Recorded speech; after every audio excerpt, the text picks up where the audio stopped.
All right, we are gonna get started here. I think I need to turn the music down a little bit so it doesn't compete with me so much. What can I say? I want to be the loudest thing in my own channel. So I'm gonna bring that down just a little bit there. I'm adjusting some stuff here in the background. Looks like I've got everything lined up and ready to go.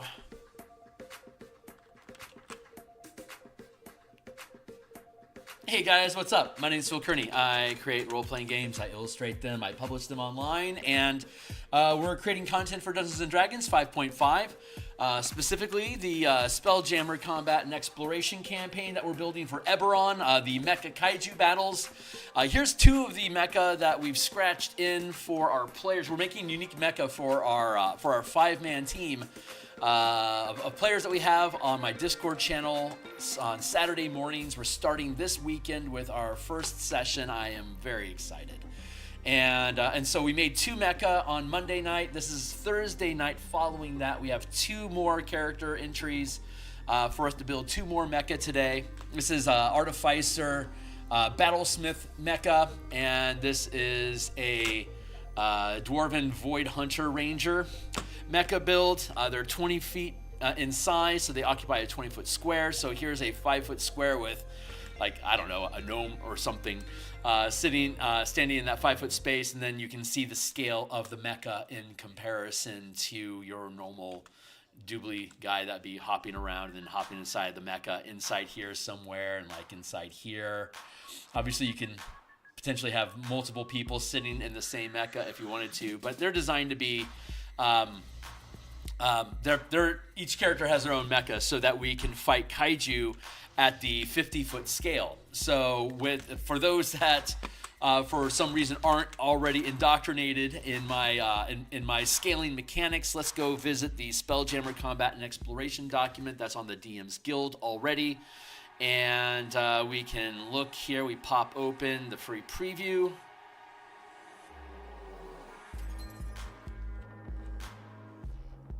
It apparently remembers where I was at last time. So it's 104 pages of goodness for you to utilize expanded scale combat for ships and characters. Going back, let's see. The free preview is being a little blinky right now. There we go. So using the scaling combat system, vessels are bigger than 50 feet. Fighter craft are up to 50 feet in size. So like on the book cover that we've been doing in the mornings, the Spiderling fighter craft, you can see here, it is an 8x8 space. It's 40 feet in size. It occupies an 8x8 space at the 5-foot scale. Vessels, in comparison, like this Night Spider vessel, it's 200 feet long. It occupies a 4x4 space at the 50-foot scale. This Spiderling being 40 feet in size would fit inside of one of these squares at the 50-foot scale. So when we are fighting Kaiju, like for example, this Scorpion ship over here is a 2x2. It's basically a large-sized Scorpion at the 50-foot scale, where our characters in their Mecha are medium or even small size at the 50-foot scale. So this project basically just takes the 5e combat and spellcasting mechanics and basically fills in all the gaps to make it go from 5 feet to 50 feet to, with the vessels, 500 feet in size, so that you can use the same combat system at different scales, whether you're on a ship fighting pirates, like on the back of your squid ship, which is 250 feet long. So it's a 5x5 space at the 50-foot scale, or just, well, if we go down and just look at scaling combat, here's a hammerhead ship that's 250 feet long. Here it is at the 5-foot scale. You can have your characters run around here, and well, let's go down here. Yeah, down here we can have, characters running around fighting each other on the deck of the ship, but this ship also exists in space at the 50-foot scale. I'm gonna hold on. Let me go fetch the actual document. Let's go to in command of vehicles. Let's see, Dragonfly Vocath is a Spelljammer, and then Final and Spelljammer Expansion 2026. There we go. So we'll look at this. Hey, what's going on? Channel Catfish. Hey, what's up? Do you think a cool dinosaur could fit in this? Yes, I do. I'm a big Sauron fan, where kobolds, lizardmen, dragonborn, and to an extent Kuo-toa and Yuan-ti are basically all in the same Sauron family, sort of like how goblins, hobgoblins, bugbears, and ogres are all like in the same family. I like to bundle those groups together, especially in 5e. I like bundling those together to be like different scales of combatants in the same sort of like clan or tribe in this like monster societies in D&D. So lizardmen ships.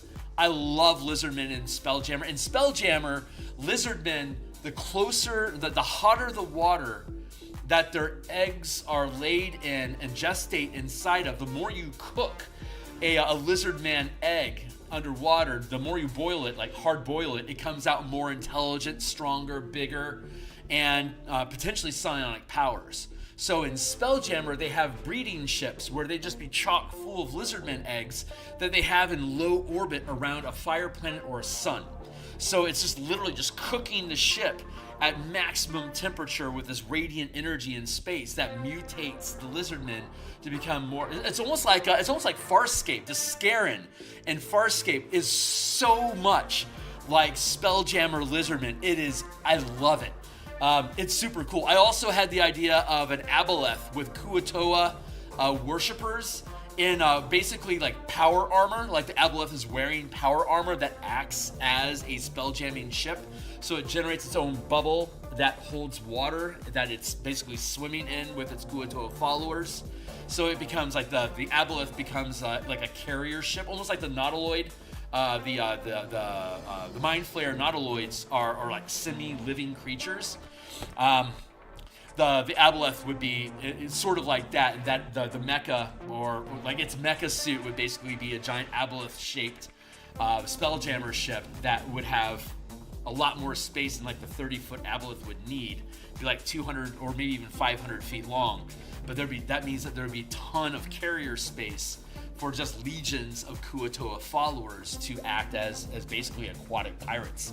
They'd all have their frog suits, basically like astro suits, but they would be full of water so the Kuo-toa could breathe them that way.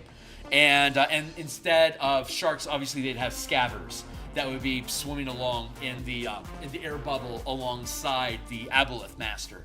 So that's not lizardmen though specifically, but God, I love lizardmen. So like dragonborn are advanced forms of lizardmen. Kobolds are like lesser, quote unquote, lesser forms of lizardmen. Yuan-ti are like a separate path where dragonborn go into dragon lineage. The Yuan-ti move more into the psionic path. So at some point, like your lizardmen get so smart, and then they branch off into either a psionic heavy Yuan-ti or physical might heavy dragonborn. There you go. So that's my take on it anyway. So, but I digress. The whole system here is built to allow us. Let's dip out, jump. Let's go down here to combat, and then to jump. Great. So here we are again. We can really zoom in. The preview doesn't let you zoom in. Okay. The preview doesn't let you zoom in very much, but the actual PDF, if you buy it, you can zoom in super close. So again, here on deck, you can see that our characters are running around on deck at the 5-foot scale like normal D&D, and how it's implied that you should play Spelljammer Adventures in Space that Wizards released, kind of lazily. But we then took the time, like this 250-foot hammerhead ship occupies a 5x5 space at the 50-foot scale. Like simultaneously, it exists at the same time at these different scales, depending on how far you pan out the camera. It also, and you can see, like you can have like multiple ships inside of one 500-foot square. All these ships can be commanded together as a squadron, so you can operate multiple ships together at the same time, the same as though you could operate just one ship inside this 500-foot square. Similarly, in a 50-foot square, you could have multiple fighter craft operating together, like as a flight of, like a wing of X-wings, or like a flight of Cylon Prowlers, for example. You can group those together into a single unit, kind of like a swarm. It's swarm mechanics at the larger scale, using your normal 5e action economy. And again, we could also, further out at the 500-foot scale, again, these ships just look like a single square, but you could then command multiple squadrons of ships all within the same, this is a 500-foot square, so this is a 1 mile square that all of these ships are operating inside of. So you can, at the 1 mile scale, you could operate an entire fleet. Like Battlestar Galactica, you have the carrier ship, and then all of the civilian vessels that are in tow with it. They could all fit inside this 1 mile square. And then you have the, what are they? I fucking forgot the Valkyries. You could have those. They are like 30 feet long, so like they sit in the 50-foot scale. But in a 500-foot square here, you could have like 10 Valkyries in a single squad moving together. So you can do long range, high scale, large fleet combat. Like here, we're defending a 1 mile battle station from Light of Xeraxis.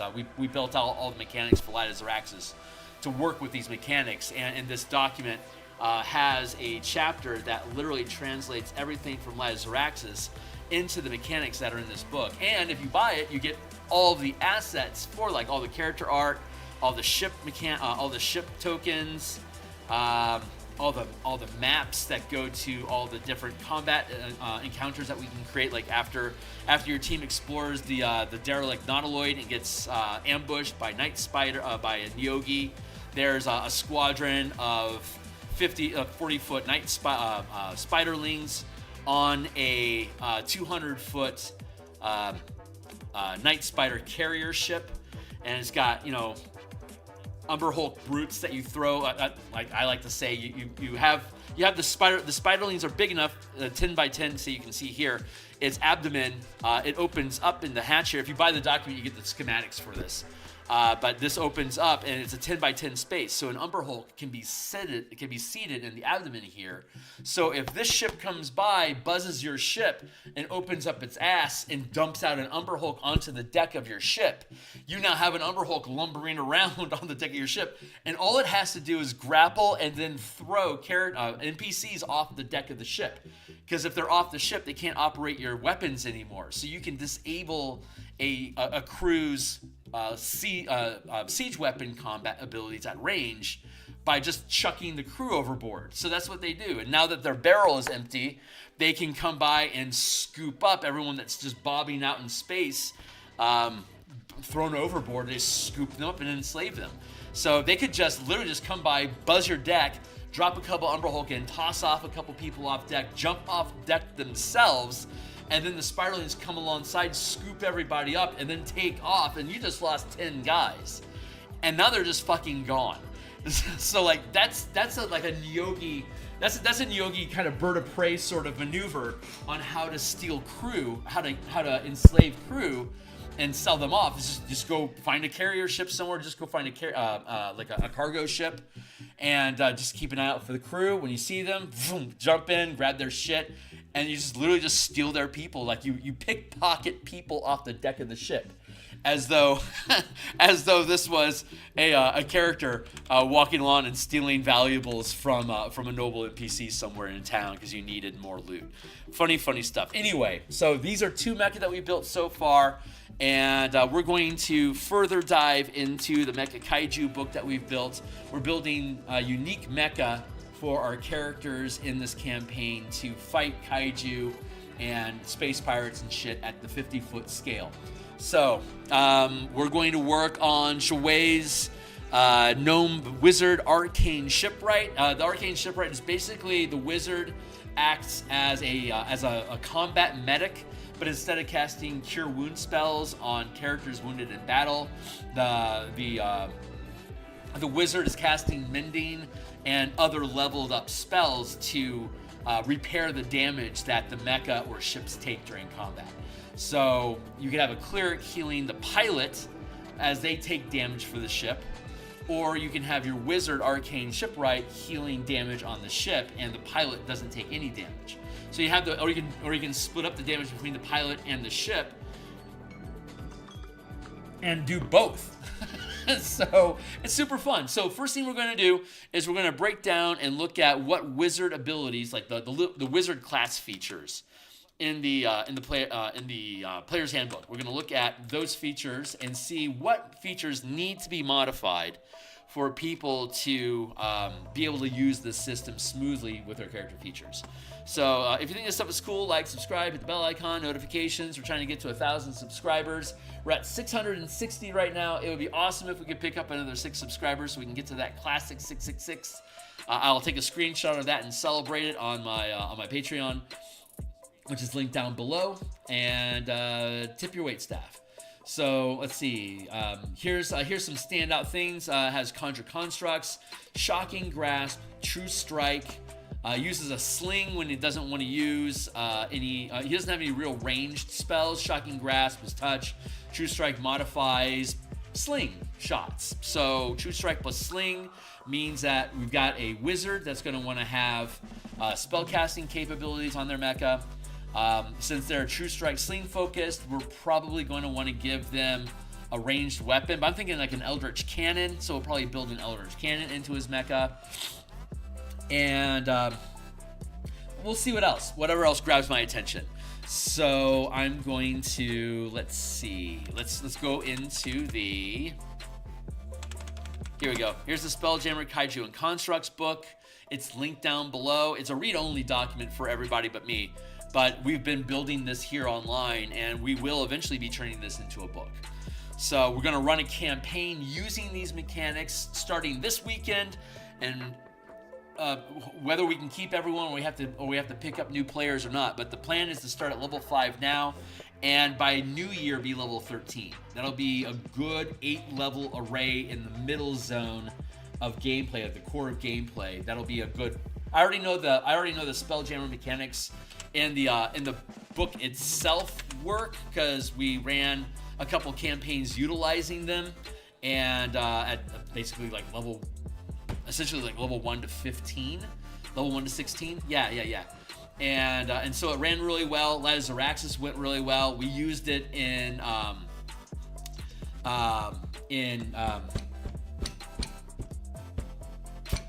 Descent into Avernus. We converted that into a Mecha Spelljammer campaign. That was super fucking cool.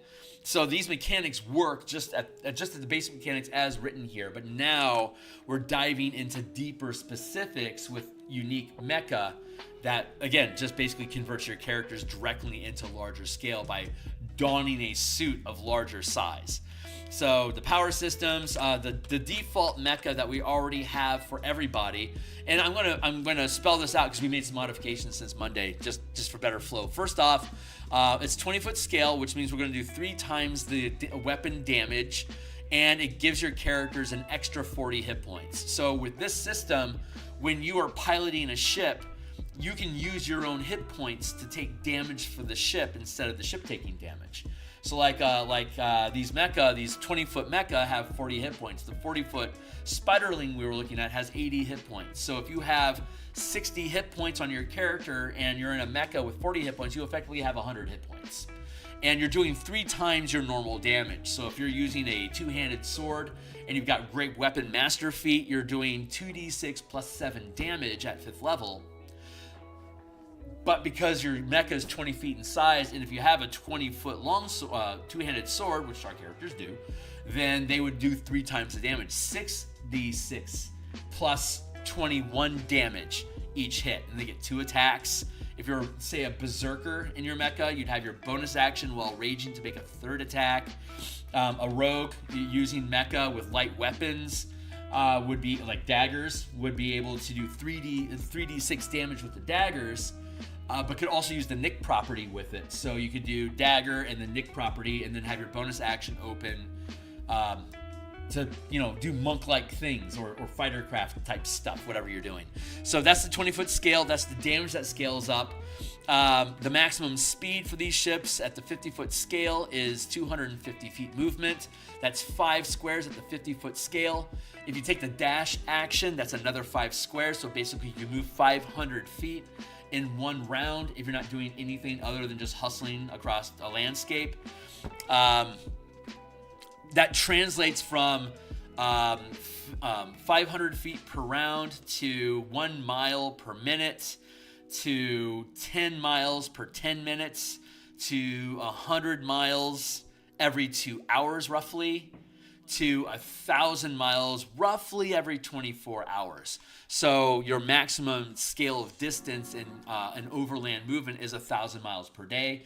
And the territory that the characters are sheriffs protecting, they're playing sheriffs, like mecha sheriffs, fighting off kaiju and space pirates from attacking their asteroid community that are inside this 10,000 mile square space in orbit around Eberron, in an asteroid belt. Basically, these 10,000 miles worth of asteroids are ours. Here, I'll show you that map real quick.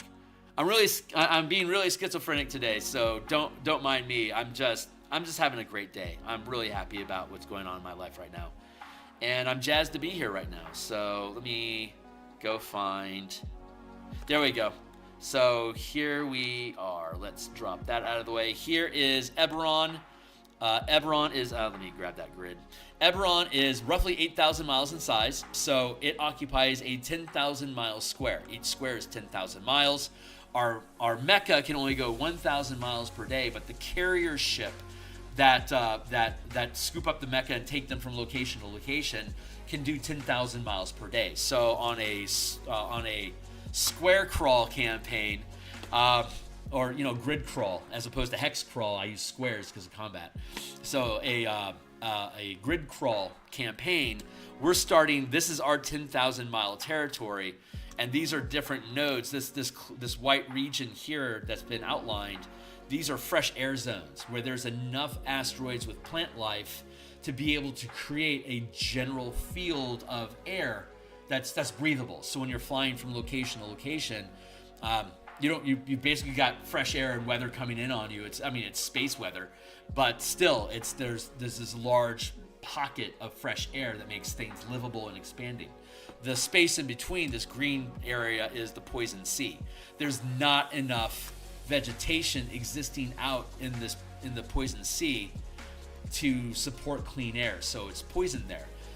The fouled air in 5e Spelljammer is if you're breathing fouled air, you have the poison condition until you can get a breath of fresh air, but it won't kill you. Deadly air, you suffocate it. You can't breathe it, so you begin suffocating. But the entire orbit of Eberron is full of fouled air. The whole sphere. This is just one thin slice where all the asteroids and the moons fall into. It's flat orbit around Eberron, but there's this huge bubble of space extending on from Eberron. 240,000 miles is the furthest moon. So it's basically this 500,000 mile space that the system of Eberron occupies.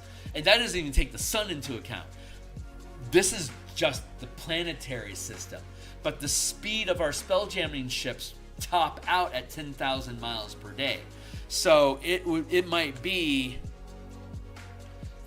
like, I don't know, it could be 2 million miles away to the sun. Like, it could easily be 2 million miles away. That would mean at 10,000 miles per day, it's going to take almost a year to get there, something like that. Math isn't good. What's 2 million divided by 10,000? Is that 10,000? That's 100. Would that be 100 days? It's either 100 or 1,000 days. So it's either it's either a third of a year, like a quarter of the year-ish, or 10 years. I'm not mathing so good right now, so you guys can tell me on your own. But regardless, so we have the ability in our carrier ship, which is a dwarven citadel. It's basically 500-foot chunk of rock with a spelljamming helmet inside to scoot it around. It's massive and clunky, and it has a huge mecha hangar bay that opens up, and then our characters bounce their mecha out of it to go attack kaiju that are hiding amongst asteroids and stuff that are too small in scale for the dwarven citadel to be able to come lumbering through and just start barraging with trebuchet fire. You need a smaller touch, which is where the mecha come in as human-shaped fighter craft. So this is the zone of space, the 10,000 mile square that the characters are basically sheriffs of. This strip that goes through here. These 6 asteroid communities are basically a little commune of little gnome, dwarf, and warforged communities that have all collected together to try to help build up each other's support. So the carrier each one of these squares is 500 miles. So the mecha can do 2 squares a day, but the carrier ship can do 1 square per hour. So it becomes the de facto merchant caravan, taking materials and goods and food from one community to another in trade.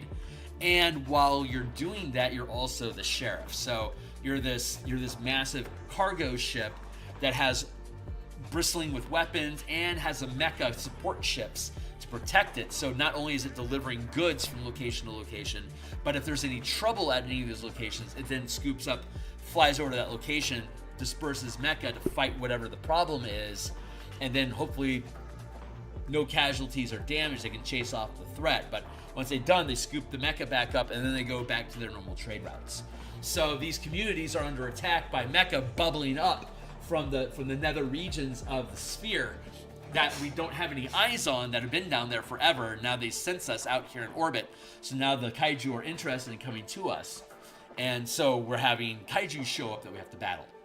This giant zone here is a manifest zone to the plane of Frisia, which is the realm of frozen solitude, and it's creating this. This is a deadly level of cold. That if you aren't immune to cold damage, it will kill you in that space. This is a wider region of less critical cold, but cold enough to be damaging crops. So as this Frisia manifest zone, we don't know if it's going to expand or not. It expanded to this point, but it's been slowing down, so we're not sure how big it's going to get for how long. But for now, these 3 asteroid communities, their vegetation is dying. Like their wheat is dying, the cotton is dying, the taters are dying because it's just too cold. So we either have to figure out a way to get rid of the manifest zone, or everyone has to migrate to either Scavver's Cove, Far Hope, or Redfall. Hey, what's going on, Ford? It's good to see you. So that's an outlying problem. Like, it is cold out here. Like, it is permanently winter in this zone right now, and it's supposed to be spring. So the communities, a lot of the resources currently in these 3 remaining communities are being spent on food production. So like a lot of the orders that you would normally be able to issue to these different communities to do stuff for you is currently being consumed by the need to produce more food, because all of these guys are falling short. The amount of resources that they're investing in creating food is only creating half the results that they need. And that's after Druid plant growth enhancements.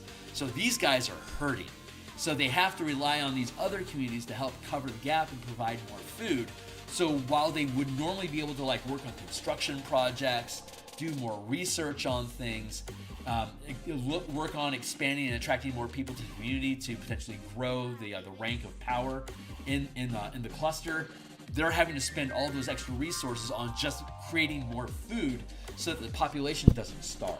So if your population starves, the rank of your community also decreases. So you can't find like 5th level characters in this 1st rank community because the community shrank so much, everyone left or died, and now the only people left are, Scraggly Joe and his mother or whatever. Anyway, hey, what's up? And what are we up to? We are going to build, I'm on a tangent, but we are in the process of getting into building the mecha for Shawway and Hoi Ponoi's characters today. So, but I'm just going through the story for anyone that's listening. Like, where is this all coming from? What's it all for? What's the scenario about? Why do we need mecha? And I'm now at the tail end of that. So now that we've gone through all of that, we can get into actually building their characters. So, thank you. Oh yeah, we were going through the mecha base frame. We were talking about the scaling damage, the maximum speed per day, and what that means in the campaign. Then we got to the default movement is walking. There's a spell amplifier, orrery station, and message amplifier already built into the mecha. Let's see, there's jump jets. Let's put jump jets after default, just so it's easier to read. I talked about this last time, but I modified them into something better. So here's what they are now. They're basically the Abundant Step ability. So let's go look at martial powers really quick so I can show you what Abundant Step is. That's fine, thank you. Scrolling down here into the exploits. It's a second, normally Abundant Step is a second rank power, so here's how it works.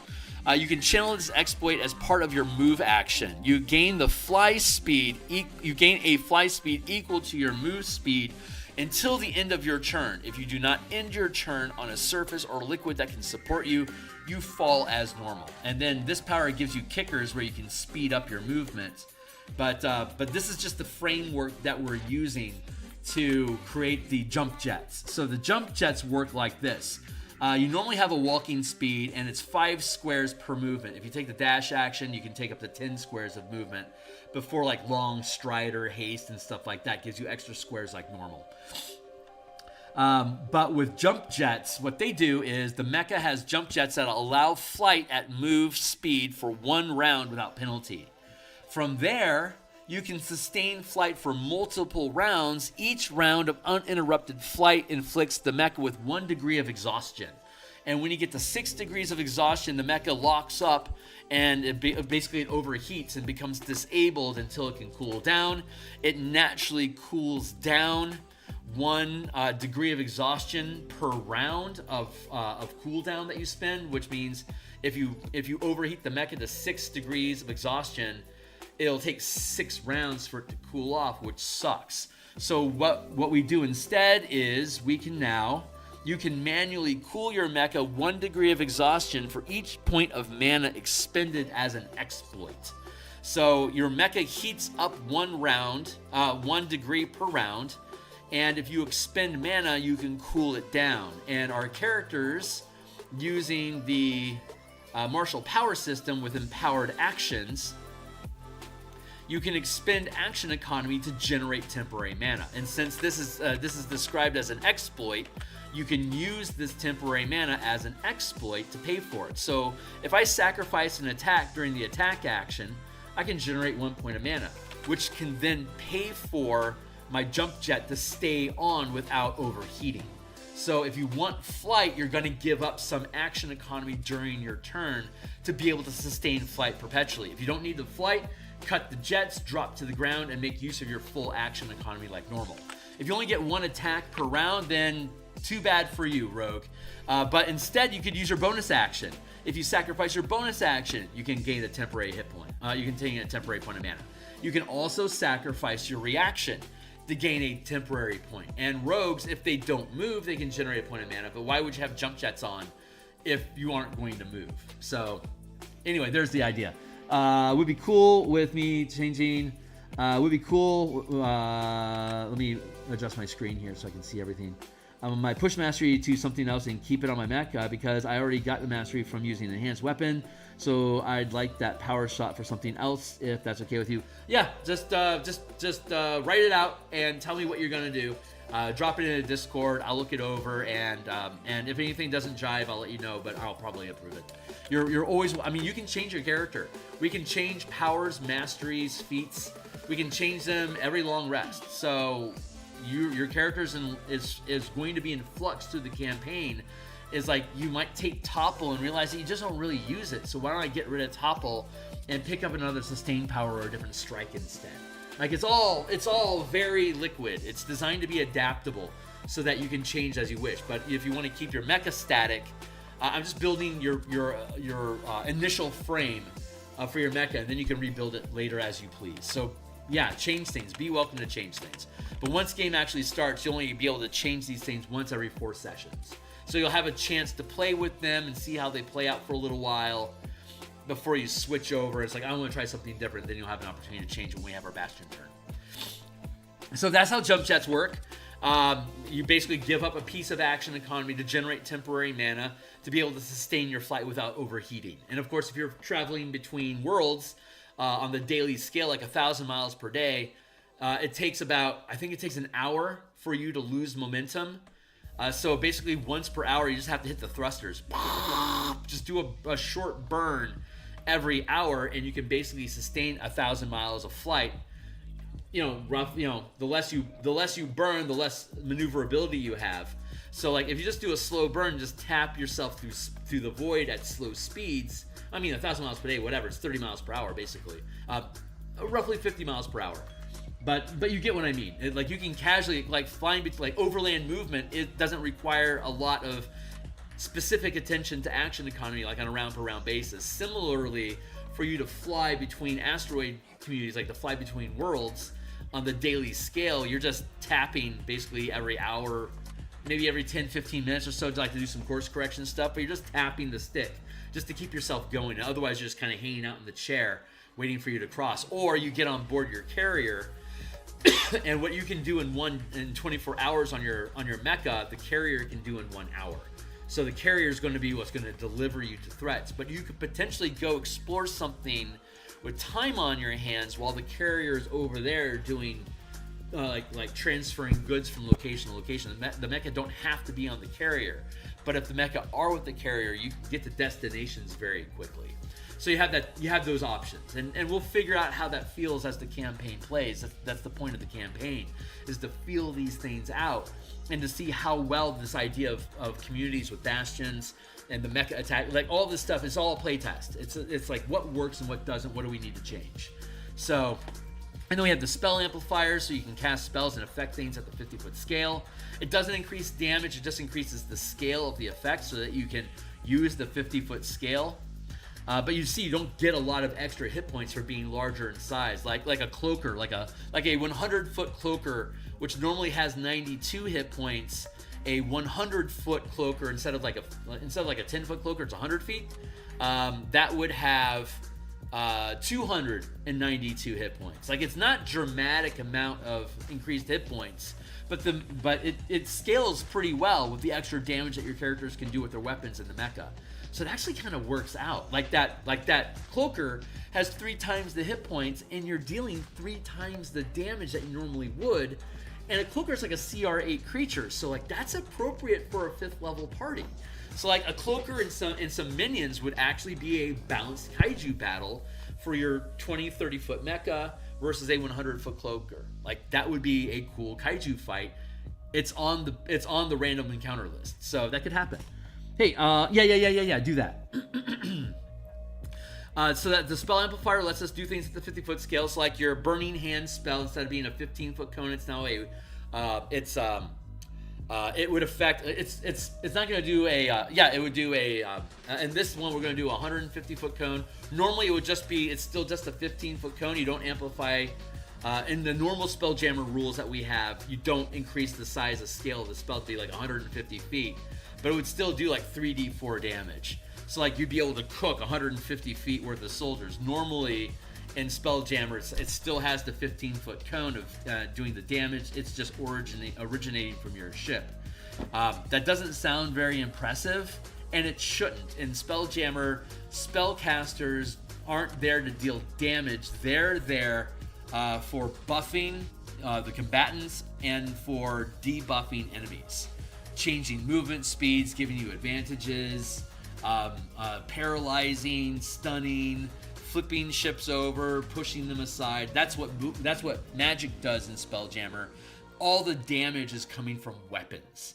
So the marshals are incredibly important in this. If you're in ships, mecha, and stuff like that, the wizards are providing more utility than like AoE damage. They're controllers, not damagers. So you really need to have attack actions going off to be able to deal this amplified damage against these huge sized creatures. So it puts the wizard, it knocks the wizard down from being god tier to just being strong. And since all of us are using mana with our marshals and our half casters, they're all strong. So we're all basically in these Spelljammer campaigns, as long as you're running around in mecha, everyone's kind of equal in their value with very different roles. So it's really cool. And I'm really hoping that comes through in this campaign, and if it doesn't, what do we need to do to make things feel right? Because this is playtesting. We have a chance to make changes here. So spell amplifiers, that's what it does. Orrery station is like a sonar. You can with this campaign, it'll have a range of 10,000 miles. So we'll be able to basically detect any kaiju that are within our 10,000 miles space. If it gets invaded, we can, if we're using perception checks looking for them, we'll pick up on that there's kaiju, and then the message amplifiers allows you to communicate with any other ship that you can see, either with perception or showing up on your orrery scanner. You can, if it's within 10,000 miles, you can send a signal to it. You can also just do a general broadcast message for 10,000 miles that anyone listening can hear it. It's an open channel, just being blasted out there for anyone to hear it. Kaiju are attacking us, please come help. And you might be like 6 hours away. It's like, fuck, we'll get there as fast as we can, hold on. And that just might be too slow.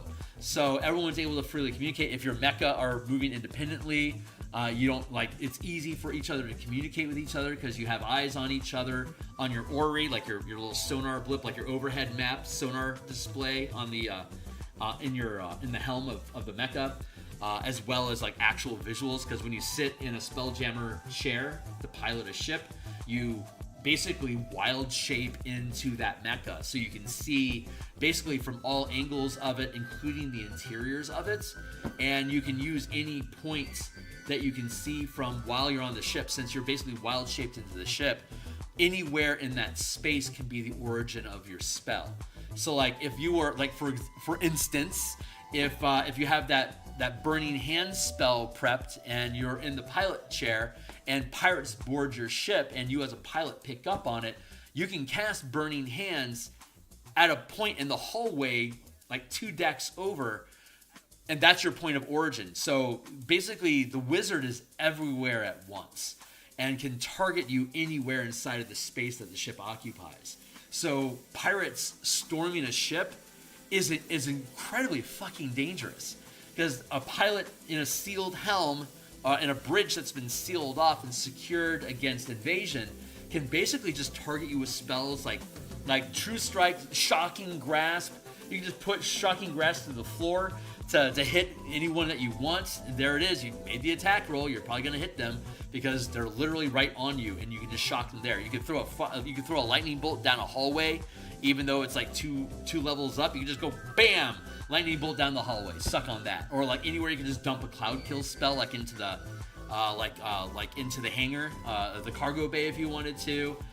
You could throw down spike growth anywhere that you wanted to on the ship, because everywhere is considered your own space. You can see everywhere. So sieging a ship is really fucking dangerous. So you have to fight these things. You have to disable these ships so that when the ship is destroyed, the helm doesn't work anymore.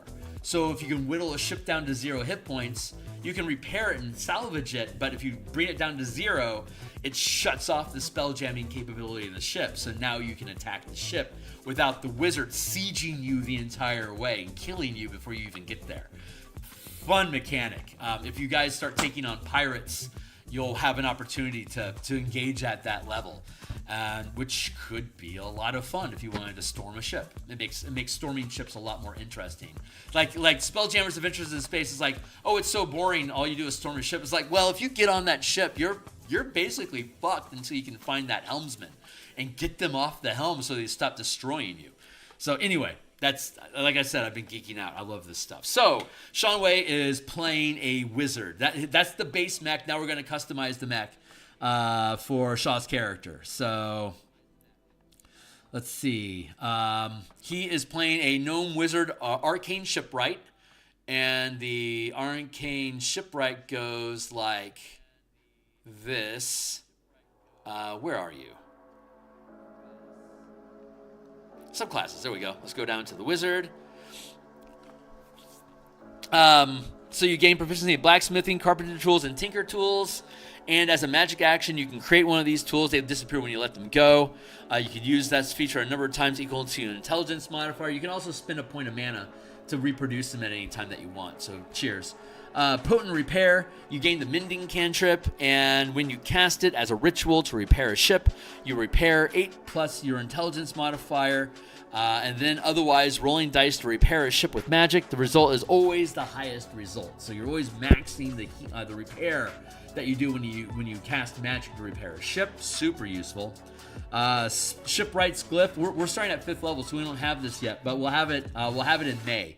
The Glyph of Warding spell is always prepared, and when you place a glyph on a ship or siege weapon, you can use a spell slot to store an upcast version of the Mending cantrip into the glyph. Basically, Mending cantrip, if you upcast it as a spell slot, it becomes Cure Wounds for vehicles. It heals 2d8 hit points. If you have a modifier to add your ability modifier, good for you. But a 3rd level is 48, 68, 8d8, 10d8, blah.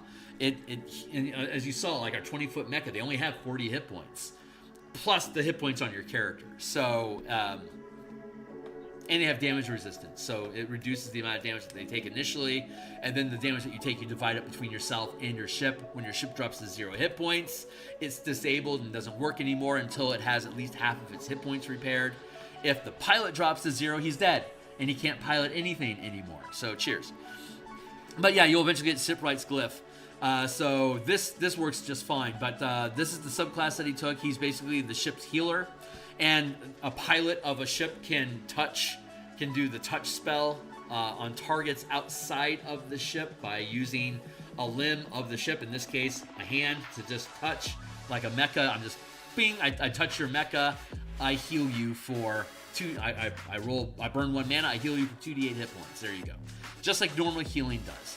Your character's inside the cockpit. If you get a bunch, like there's a potion emporium that can make healing potions for you guys. If you invest resource points into it, they will free up space to be able to carry out an order for you, which you can put in an order of healing potions and restoration potions. So in your helm, you can just basically have a glass rack full of healing potions that you can chug as bonus actions while you're piloting, so you can take damage for the ship and then chug a potion and get rid of it, or wait for Sean to come by and tag you with a repair spell. Or if you have a healing spell yourself, you can save the healing potions and just burn your own mana to heal yourself on your own turn. So, there you go. That's how that works. So, Arcane Shipwright. We're also looking at the wizard in general. I don't think the wizard has anything particularly unique that needs modification to work as intended at the 50-foot scale in Mecha. I think everything. I mean, he's just spellcasting, and with the spell amplifier in place, that already takes care of the increased scale. And again, this book is available on the DMsGuild. It's linked down below, Spelljammer's Combat and Exploration. But the spellcasting chapter here is basically all about casting spells, amplifying spells to larger scale. You can it basically uses circle magic from Heroes of Faerun. You can extend the range of a spell by 1,000 feet by expending an additional spell slot up to 1 mile away, so you can spend an extra 5 mana to ramp any spell to have a 1,000 foot reach, unless it's a touch spell. But its area of effect doesn't change, and the damage doesn't change, the duration doesn't change. If it deals psychic damage, it doesn't. Mecha are immune to psychic damage, so you have to actually see the pilot to be able to deal psychic damage to the pilot. And poison damage as well. The mecha are immune to poison damage, so if your spell causes poison damage, you actually have to target the actual pilot to deal that. But I could hit you like with a shocking grasp on your mecha, and it'll either damage the mecha or damage the character, your choice, or split it up in between. But damage will be dealt, because that's lightning damage, and ships aren't immune to that. But they are immune to poison and psychic damage. And if you don't take any psychic damage or poison damage, whatever kicker effect goes along with it doesn't work. Like you can't phantasmal killer a mecha unless you can actually see the pilot. And then you would phantasmal killer the actual pilot. You wouldn't target the mecha. You see how that works? A little thing there. So like fighting a Lithid in mecha is good because their psionic blast deals psychic damage. And until they can peel open the mecha and just blast you up point blank range in your face, their Mind Blasts don't work. So they have Mecha that are designed to peel machinery apart to get to the fleshy bits inside to manipulate their mind. The cuttlefish, the nautiloid, leviathans, they're all basically squid ships that go in and, like squids, they tear crabs apart. So the nautiloid ships are designed to go in and tear ships apart so you can see all the squishy people, so you can start blasting them with psionics and do what a Lithid do. But again, tangenting here, guys. I'm having a lot of fun tonight. Thanks a lot for being along for the ride. Let's look at the class features real quick for the wizard. I do not think any of these things are going to matter. Spellbook doesn't matter. It's in your ship. Spell slots, it's in your character. Spell abilities doesn't matter. Ritual adept, spellbook, it's in your machine, so that doesn't matter. Arcane recovery is your character. None of this stuff is externalized. Spell mastery, epic boons. Yeah, literally nothing on the wizard spell list is necessarily modified beyond already the modified spellcasting rules. That's the only thing. So we're all good there. And then we're providing in the book that we've been building, the subclasses book, we're laying out all the examples of how class features are changed by the Spelljammer rules, so that when you create your own subclasses and stuff like that, you'll already have examples for you to know, like, how would this interact? Well, here's a whole bunch of examples of how stuff interacts with the Spelljammer stuff. Grab something that's similar and just do that. So like for example, Barbarian Rage. You get advantage on strength checks and saving throws. Well, if your Barbarian is the pilot and they're using their strength ability score as their piloting, as their piloting ability, then while you're raging, your piloting, your pilot checks improve by your rage. You get advantage on your pilot checks while raging. And if while raging you are piloting a mecha and utilizing melee weapons like you do in a mecha, then you would be able to add your rage bonus multiplied by the scale. So we're looking at ×3 at the 20-foot scale. So it'd be like at 5th level, I think it's a +2 bonus. So now it's like you're carrying, like, say, a two-handed sword. It's 2d6 extra damage, +7 from Great Weapon Master, +2 because of rage. Now it's going to be 6d6 plus 27 damage. So like they're going. I mean, it's good that Cloaker has 292 hit points, because that Barbarian just did 40 points at 27 base plus 66, 16, 17, 27. Just did 44 points of damage on average to that Cloaker. That Cloaker can take like 5 of those hits and it's dead. It's like that Mecha Kaiju fight against 5 characters with like a Cloaker and a swarm of minions. That'd probably take about 5 rounds to resolve, maybe 45 minutes worth of combat, and that Kaiju's dead. It's just a normal D&D combat at the 50-foot scale. But it's interesting because it's the 50-foot scale. The consequences are different. If you don't take care of the Kaiju, they start destroying buildings and eating people and eating cows and destroying crops and tearing down mines. They destroy the resource. They're big enough to destroy the resources of the community. So Kaiju that attack a community that aren't fought off, they will deal X amount of damage to the community, disabling various facilities.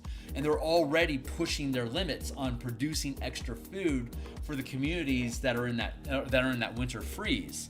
So everybody's resources are all fucked up right now. So having the characters come in and do adventuring to generate additional resource points to help take off the burden of, like for example, food is a big problem in the campaign because of the cold snap that we're having from the Frisia Manifest Zone. We're producing about half the food that we're supposed to for most of the community. But if we're getting in Kaiju fights and we kill the Kaiju and we harvest them for animal materials, that becomes food. We're going to eat Cloaker. Let's see what that tastes like for this week. And so now we're taking these exotic creatures and we're turning them to food and we're feeding them to the population out of basically necessity. And how convenient that giant monsters that can be eaten show up and make themselves available for us to harvest for food. How wonderful for us. Isn't that great? I never really actually thought about that until now. That's so funny. What a great solution. Like, killing kaiju is going to be something you guys are going to want to do, because it's going to mean that the communities that had to overbook their resources to produce extra food don't have to do that anymore.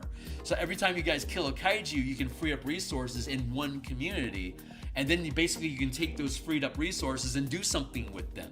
Oh man, I love this. That makes so much fucking sense. Would that be something I use my thieves tools to get at the 50? Yeah, absolutely. If we're basically, what's going to happen is the size. There's 3 sizes of communities. There's hamlets, there's villages, and there's towns. A hamlet can have up to 100 people. A village can have up to 1,000 people, and a town can have up to 10,000 people. None of our communities have more than, I think, 4,000 people. Most of them are in the around the 500-600 people range, like villages. There's some hamlets like around 80 people. Some of them have like around 300, 400. One of them has 4,000 people. That's the capital. So when you're harvesting kaiju, you're going to basically do either a survival or a nature, or a cooking utensil, or in this case your thieves tools or your art or your tinker tools. You can use those different proficiencies to carve up the kaiju to generate resource points. And the higher you roll, a 10 will give you 1 resource. DC 15 will give you 2 resources. DC 20 gives you 3. DC 25 gives you 4. And DC 30 gives you 5. And that's 5 resources worth of kaiju. And that could be translated like 1 resource point can feed up to 100 people. So if you generate 1 point off of that kaiju, you'll be able to feed that community. And now the extra points that they were spending to generate that food, you just freed up that point. You can now say, hey, I just freed this up for you. Make me some healing potions. And they'll build you 4 or 5 healing potions, because that's all they can do at that scale. But like if you roll a 15, you're going to get 3 resource points, which would be capable of providing 3 resource points, which you could then take to... it would be worth 3 resource points in a first-rank community. It'd be worth 2 resources in a second-rank community.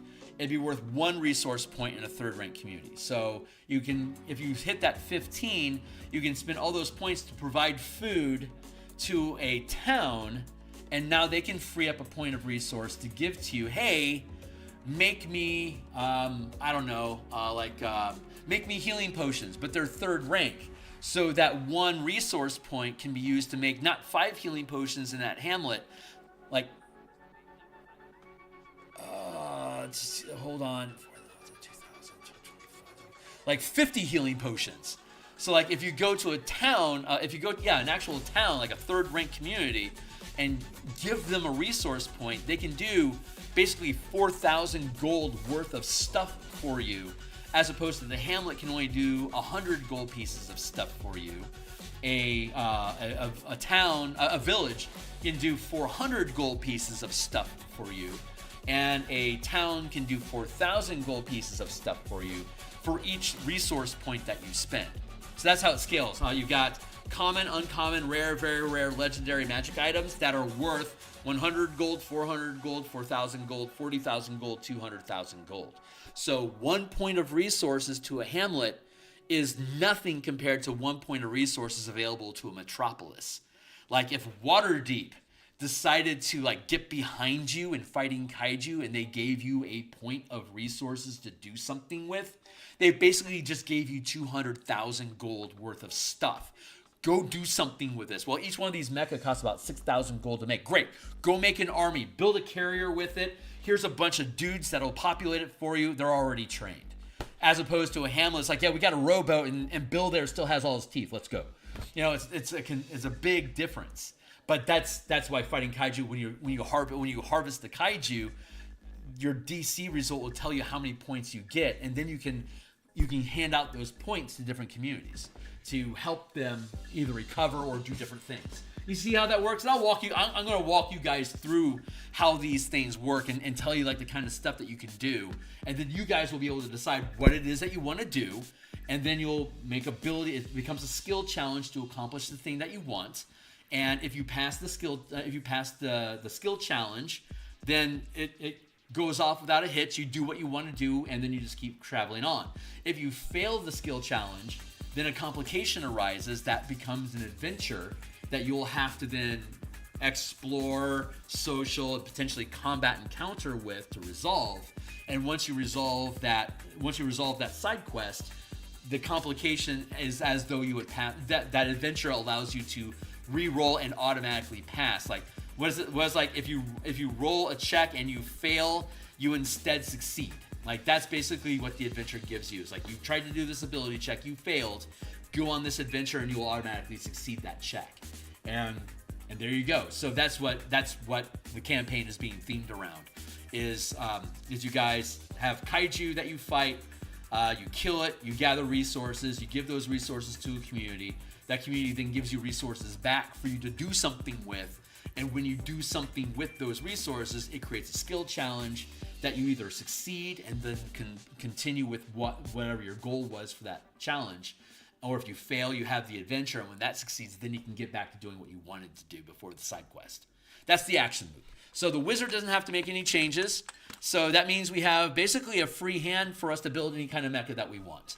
So I'm all over the place today, guys. That's just how I am today. So thank you for your patience. I hope y'all are enjoying the trip. I love doing this stuff. I love. I gotta just say, I absolutely just adore building mechanics to run games in different ways like this, and then actually running campaigns with them, and then just integrating them into all my campaigns moving forward. This is what 5e can do. The 5e game engine is so powerful. It is so versatile. The mechanics are like the core mechanics are very light, but very open to create subsystems that are basically iterations of different mechanics inside a game, reflavored to work in different ways, utilizing different resource systems, different scales. All this stuff folds together in the 5-tier system where your proficiency gains are. I'm working on a video. It's not going to be an amazing video, but I will be publishing a video, like an actually written type scripted video, talking about the 5 tiers of D&D. It's presented as a 4-tier system, but in reality it's 5 tiers. And I don't think people really think about that because most people don't get past 9th level. So they don't really think about that. They're only inside the 2nd, 3rd tier, right? So to them, they're only in the 2nd tier. They never really, maybe they'll get into 3rd tier, rarely up to level 20. But if you play level 1 to 20 multiple times, you'll notice that there's actually a pattern that it's actually every 5 levels is the cadence of the game, like 5 seasons to a TV show from premiere to finale. 5 seasons of full shows, a 20 level campaign, like Supernatural or Firefly or Farscape. Farscape's probably the closest, where it started at 2nd tier, like level 5, and then went to level 20 in 4 seasons. Like Farscape's a really good example of that 5 level system, because none of those dudes were 1st level. They were like 5th level characters. They were already pretty well developed and tanky, so they could do a lot of shit. So they were obviously 5th level, and then they went anyway. I digress. Another digression. Thank you.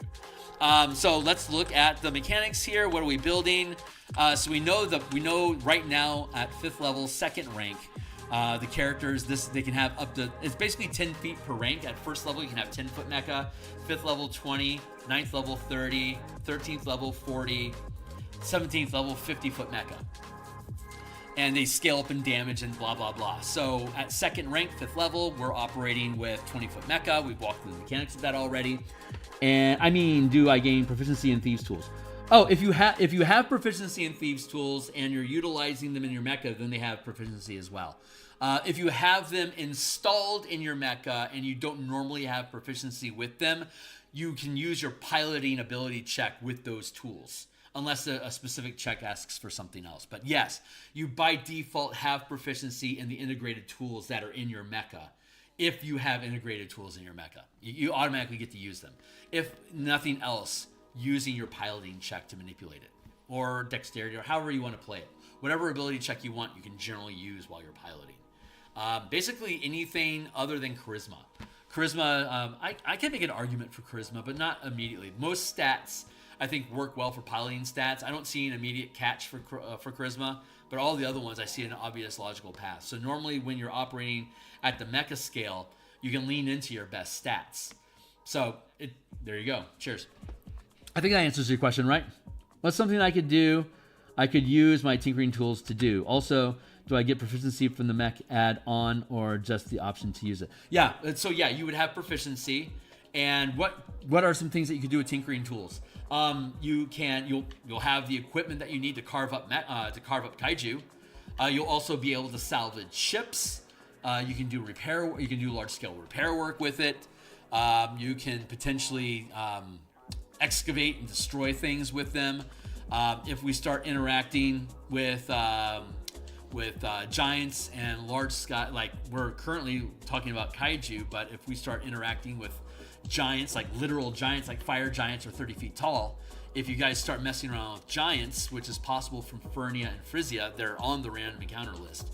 So you might be interacting with giants. And if you find a giant stronghold, then the tinkering tools that you have would be able to interact with all the equipment and stuff that they built at these larger scales.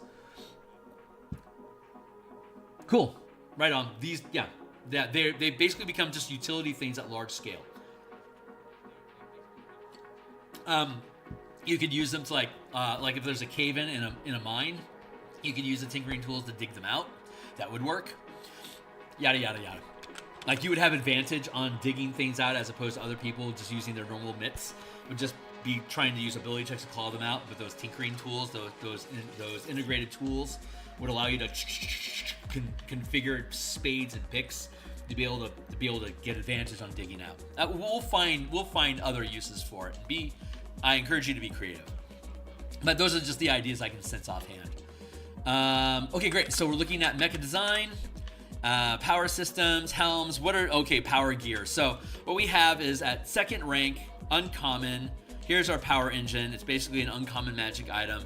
We can generate up to second rank fields of effect, and we have 3 modifications. We know what our base chassis is, but what add-ons do we want to give?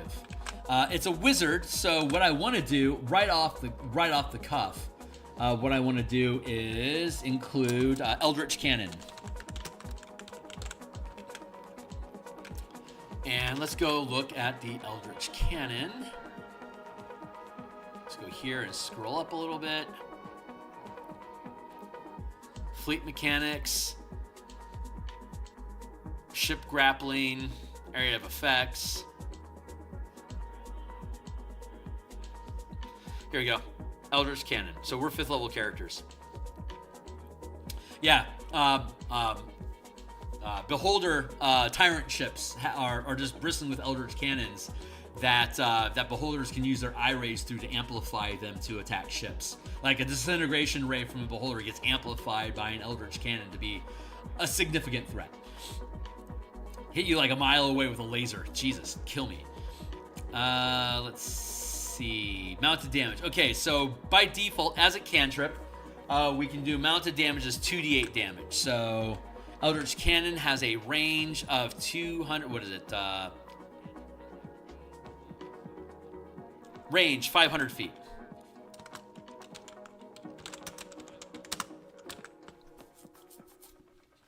And it's an attack roll. So it'll be a spell casting, attack, roll, damage equals 2d8, force or specific damage. True Strike equals force damage. We'll do it, let's do it this way. I'm gonna hit enter. True Strike equals force damage. Shocking Grasp equals lightning damage. So if you channel, using an Eldritch Cannon, if you channel Shocking Grasp through the Eldritch Cannon, it becomes a lightning bolt that hits 500 feet away and does 2d8 damage. You can also cast a spell through it. So if you cast, like if you spend, here it says spell levels, but if you were to spend 1 mana, it would do d4 times 10 damage.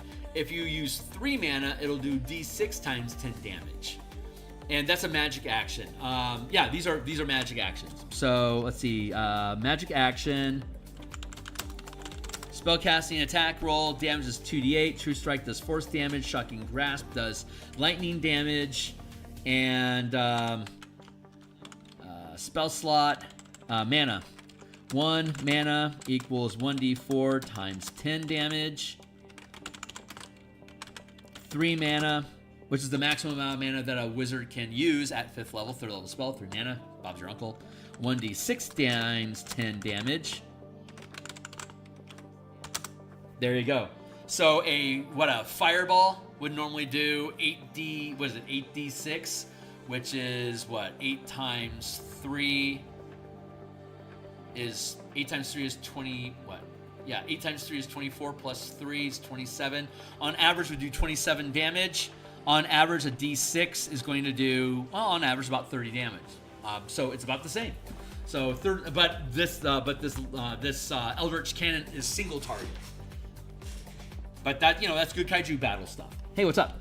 True Strike Cannon. Yeah, exactly. The True Strike cantrip fuels the magic of the cannon, and since True Strike deals force damage, it's because True Strike now just turns your weapon attack into force damage, and then at 5th level it becomes an extra d6 damage on top of whatever the normal weapon damage is. That's how True Strike works. It's poor man's smite, right? But with this, you just channel it through the Eldritch Cannon, and it becomes a 500 beam of force damage that does, at this level, 2d8. At 9th level, it will be 3d8. At 13th level, it will be 4d8. But then by the time you get to 9th, 10th level, you'll be able to dump a bunch of mana and to be able to fire off rounds. Oh man, I hadn't thought about that. Oh my god. I'm just thinking about the martial powers.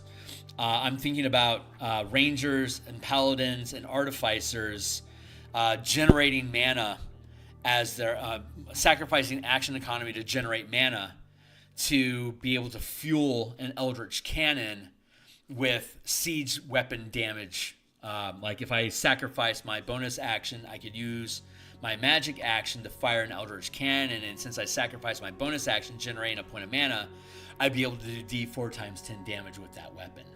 So I'm debating whether I want to make it that fluid or not. It's a little. I think for now, for the sake of this campaign, I think I'm going to say no.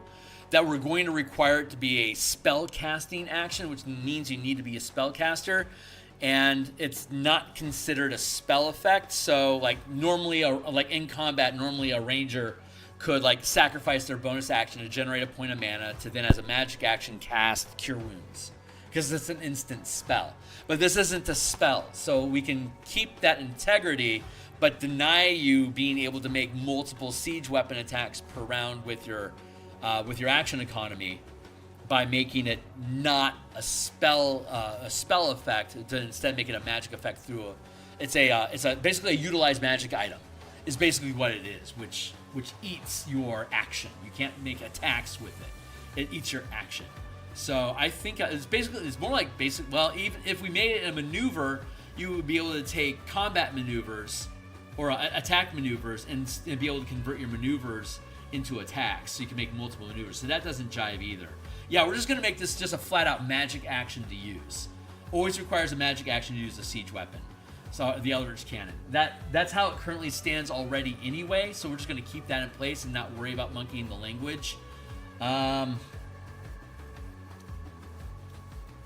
But that, I'm not going to allow us to generate temporary mana to spend on the cannon. Not currently. Let's go without it for now, and then let's give this a couple levels to see without it, and let's say by level 9 we open it up so that generating mana will allow us to use Eldritch Cannons for siege weapon fire, and then like the artificer would, like gets an extra modifier at that level. Like at 9th level, we get an extra modifier, an extra modification to our mecha. Like the Artificer and the Ranger could add Eldritch Cannons to their mecha. So now you've got physical melee weapons that can deal combat masteries to creatures that you're fighting as kaiju, and then at 9th level, we'll be able to add Eldritch Cannons that you can sacrifice your action economy to generate mana to then fire through the Eldritch Cannon to do siege weapon damage. I think that all jives. I like that. I think, yeah, we'll keep that. So, but for now, the Wizard gets it because the Wizard's full of magic, so it can deal siege damage. That's fantastic. Good for you, Wizard. Eldritch Cannon is in place. What other mana do we have going on here? I feel like, okay, so we're going with the default heavy frame. Heavy armor plating. Maybe we want to the Wizard doesn't have a lot of hit points. Maybe we just want to dump a lot of. Let's make him thick. Let's give him thick build.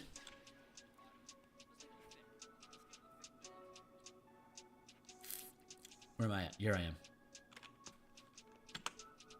Yeah, thick build sounds right. Thick build.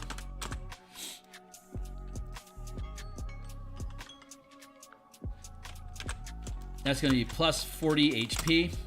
So his mecha is going to have 80 hit points, but he's a wizard, so he doesn't have a lot of hit points to begin with. So that's going to help balance that out. He's got his cannon, he's got his amplifier already. He's got thick build. Is there anything else? Let's go down here and look at different things that we can do.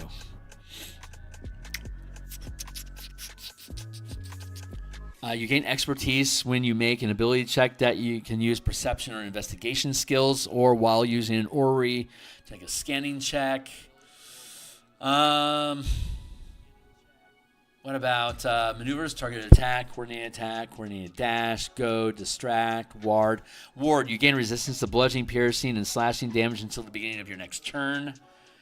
And that's basically an action or a bonus action to use. That's not bad. Become invisible until the beginning of your next turn. The Void Ranger has that, I think. And this is out of range until 9th level. Deflection. As a reaction to a target you can see that is within reach of your melee attack hits with an attack roll. The attack is re-rolled, taking into results. No.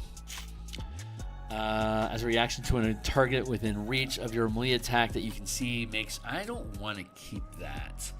I want to replace that. Retaliate. I removed Anticipate from the game. It was creating too many interaction issues. As a reaction to when a target within reach of your melee of your weapon attack hits you, you can make an opportunity attack against that target. There. Retaliate. Let's push it back.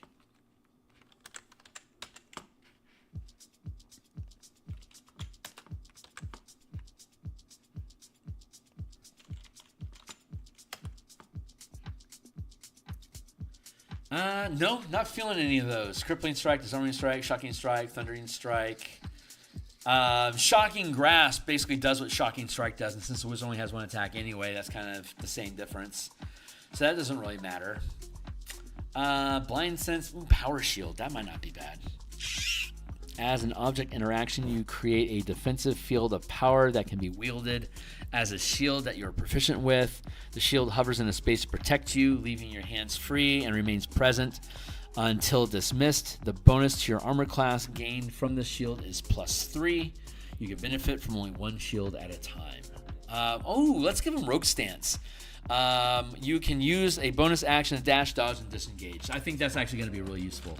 Let's go with Rogue's Stance. Bonus action to dash, disengage, or dodge. There. That's actually really good. That makes for a good wizard. If I don't have anything better to do, I can use my bonus action to give it disadvantages on everyone trying to hit me. that for Wizard, I think that makes sense. And we're going with the default heavy mecha. So there we go. That's Sean Wei's Wizard. Let's move on to Hoi Polloi. Hoi Polloi has decided to make a Warforged Juggernaut Monk open hand. Using the martial power system, he's picked up a number of powers and feats. Here's the ones that are relevant offhand. Roll with the hit. Basically gives him evasion from a single source of damage, whatever it is. Blinding Strike makes a target blinded. It's radiant damage and blinds a target until they make a saving throw to end the effect. Flaming Strike deals extra damage and catches people on fire. Curse of the Clouded Mind. When it targets a creature, that creature has disadvantage on all saving throws it makes against you until it succeeds a saving throw, then the effect ends. Efficient Power. It reduced the cost of Curse of the Clouded Mind. Regeneration gives you hit points back and ends conditions. And then he has Strike of the Fire Giant, which makes Flaming Strike efficient. And he has Ember of the Fire Giant. Basically, 1 mana burning hands. So he can do all those things with his mecha. He's a monk. Let's go look at the monk. Where am I? Here. Nope, not there. Here. And here. What time is it? We're doing great. Hey, what's up? Hey, what's up, Super Bloodfish?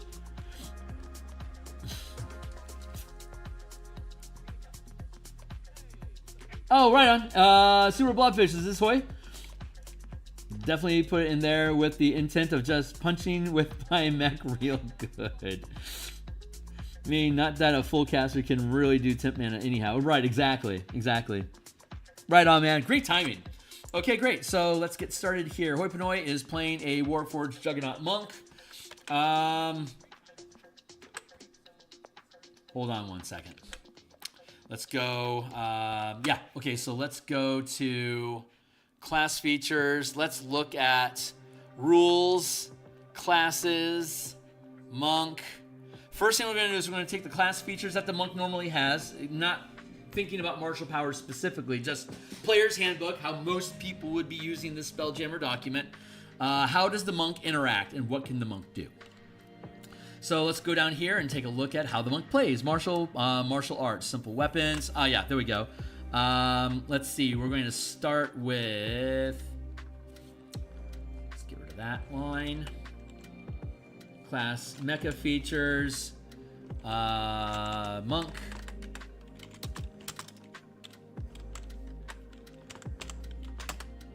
And martial arts. Level 1. Martial arts. Let's see.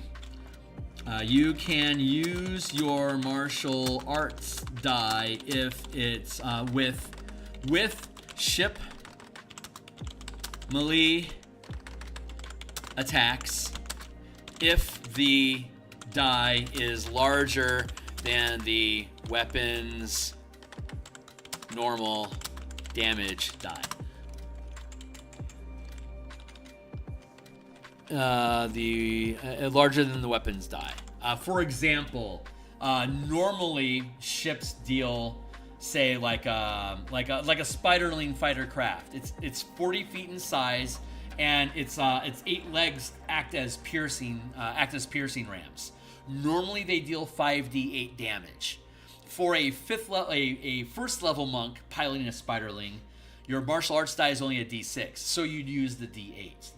That's inherent to the spiderling's spear legs. At 5th level, a monk gets a d8. So it doesn't really matter. It's the same. But at 11th level? At 11th level, you get a d10. So that would mean that the spiderling's spear legs, instead of dealing 4d8 with a monk, it'd deal 4d10 damage. So there you go. What else we got going on? Martial arts die, got that. Dexterous attack. You can use your dexterity modifier. You can already do that when you make a melee weapon attack with siege weapons. It's a piloting check. So a wizard could use their intelligence to make attack rolls with mecha weapons. There you go. You automatically get to use your piloting ability check to attack as a piloting check and add it to damage. Unarmed defense. When you aren't wearing armor or wielding a shield, your base armor class equals 10 plus your dexterity and wisdom modifiers. That's a great idea. Level 1.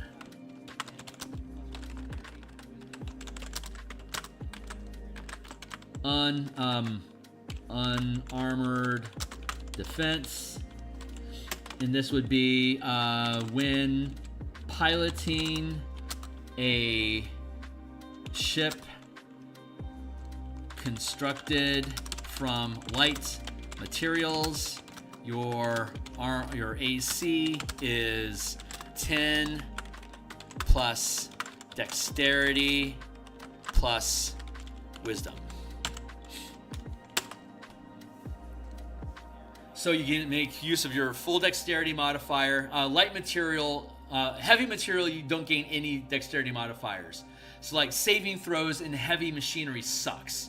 The medium weight, the composite material is like medium armor. It's 15 plus your maximum plus 2 dexterity. And then the light armored is, it's basically, what is it again? Hold on. I think it's 12 plus something. Hold on, let's go find it. Material.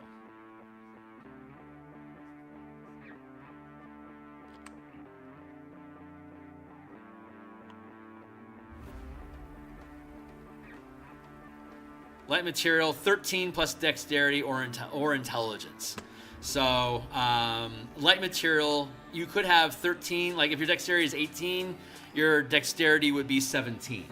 If you're, but as a monk, it could be 10 plus dex and wisdom. So if your dexterity and wisdom was like 18 and 16, it'd be 4, 3, it'd be 17. So it's basically it's like 6 or a half dozen. It doesn't make a difference. But it is worth noting. Monk's focus, your focus is martial. Okay, focus doesn't change. Flurry of blows. You can expend 1 focus point to make 2 unarmed strike attacks as a bonus action.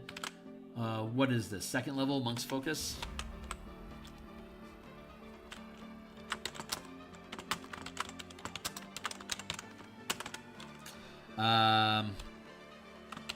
Flurry of blows. Expend 1 focus point, and you can make 2 ship melee attacks as a bonus action. Anything else? Patient defense, step of the wind.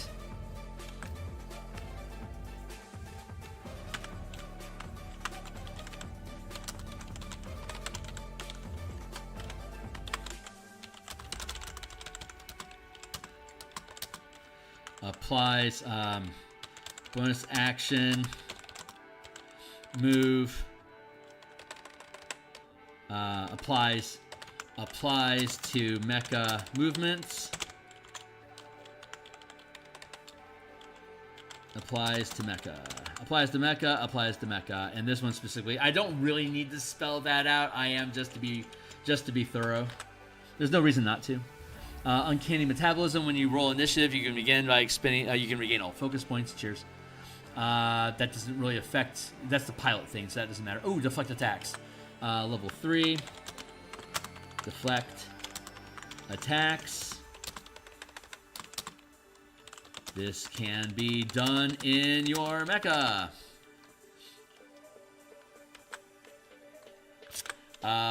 Siege weapon attacks can be redirected to a target up to 600 feet away.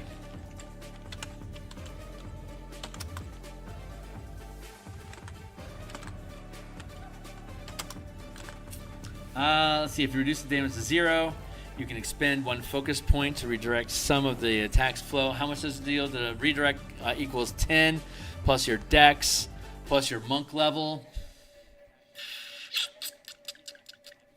That could redirect Mounted weapon damage, like the harpoon flingers, do 2d8 damage. It's going to be really hard pressed to reduce the damage down to 0 with siege weapons that do like d80 damage.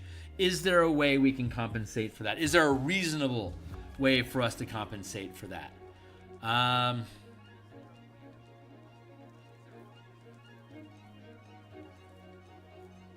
Yes.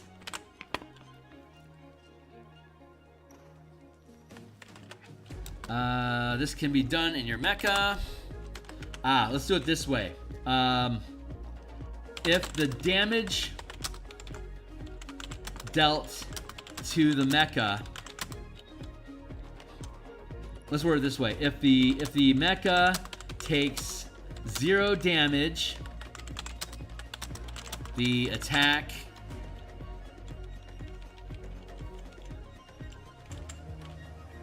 a ranged attack can be redirected to another target within 600 feet. So why am I wording it that way specifically? Because, like, let's say a trebuchet stone comes in and hits your mecha. A trebuchet is going to do d8 times 10 damage when it hits. On average, it's going to, let's say, deal 40 damage. And you're in a scorpion ship, which is 75 feet in size. It's made of heavy material. It has a damage reduction of 20. So that trebuchet stone hits. It does 40 points of damage. You're going to shave 20 points of damage right off the top because damage reduction for the mecha reduces all damage by 20 hit points.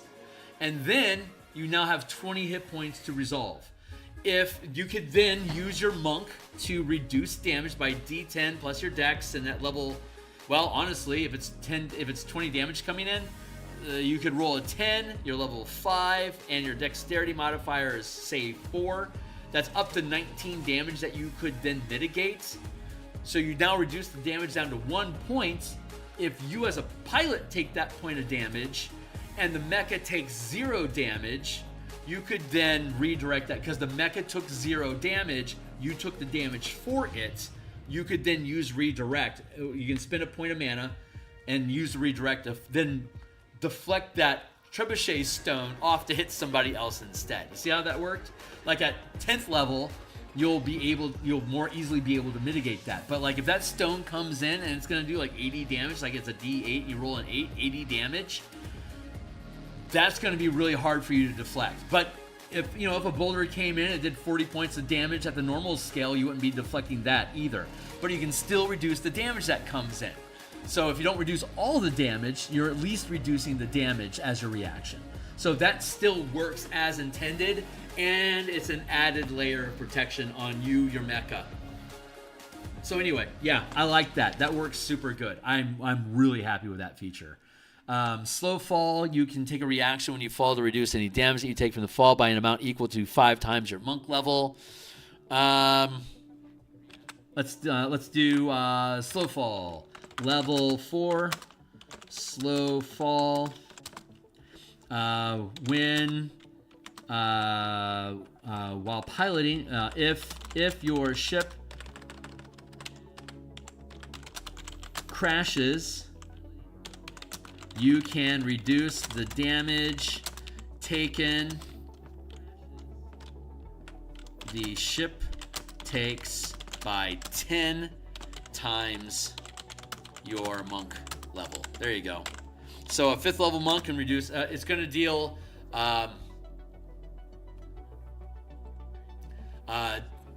it's going to do D6 times 10 for every 100 feet, of ship that, it's every 50 feet, you take D6 times 10 damage to the ship for every 50 feet of space the ship occupies.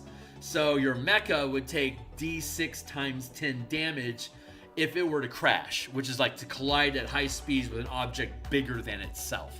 It's basically like how falling works with ship collisions. So you take D6 times 10, but at 5th level, you could reduce that damage by 5 already. So in no time, like in larger, higher levels, you could like a squid ship, for example, is 250 feet in size. So you're going to take 5d6 times damage, falling damage, when you crash that ship, but like a 12th level monk will automatically be able to mitigate 120 of that damage. So like, it'd actually be very useful. So that's good. That's good scaling there. The monk has a lot of shit that's being modified by this because it's such a physical class. So it's necessary. Empowered strikes, force damage, level 6. Empowered strikes. Your ship melee attacks can deal force damage, and that's all we need for your character at that level. So that is sufficient for your at. As we continue gaining levels, we'll tack on more features. I'm adding these features to the book that we're the Spelljammer subclasses book that we're making. I'm adding all these features in.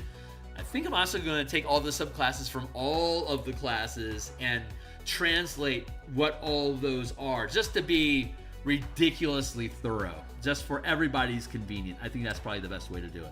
So let's grab this. Actually build your mecha now that we have a better sense of what you can do and what you have available to you. Yeah, this is Mecha. Hey, what's up, Harvey? It's good to see you, my man. Yeah. This is, we're making Hoi Ponoi's Warforged Juggernaut Monk of the Open Hands mecha right now. Oh, speaking of which, let's go look at Monk of the Open Hand real quick. For this, I am going to open up, that's okay. That's not the one I wanted to look at. I wanted to look at Martial Powers. 9 o'clock, I still got some time. We'll get this done and then I'm gonna bounce. Let's go down to Open Hand. I know, Magic Man, you told me that you have an obligation that's going to prevent you from playing this weekend, but you're going to be solid for the rest of for however long you can, moving forward. So we know we're going to be missing you this Saturday, so there's no rush for you to have your character into us. But if you can get your character to us by this weekend, I will then spend time on Monday to build your mech and probably do a recap and some feedback and probably some DM stuff, like some open book DM game design for where the campaign is going as a result of whatever it is that you guys do in the first session.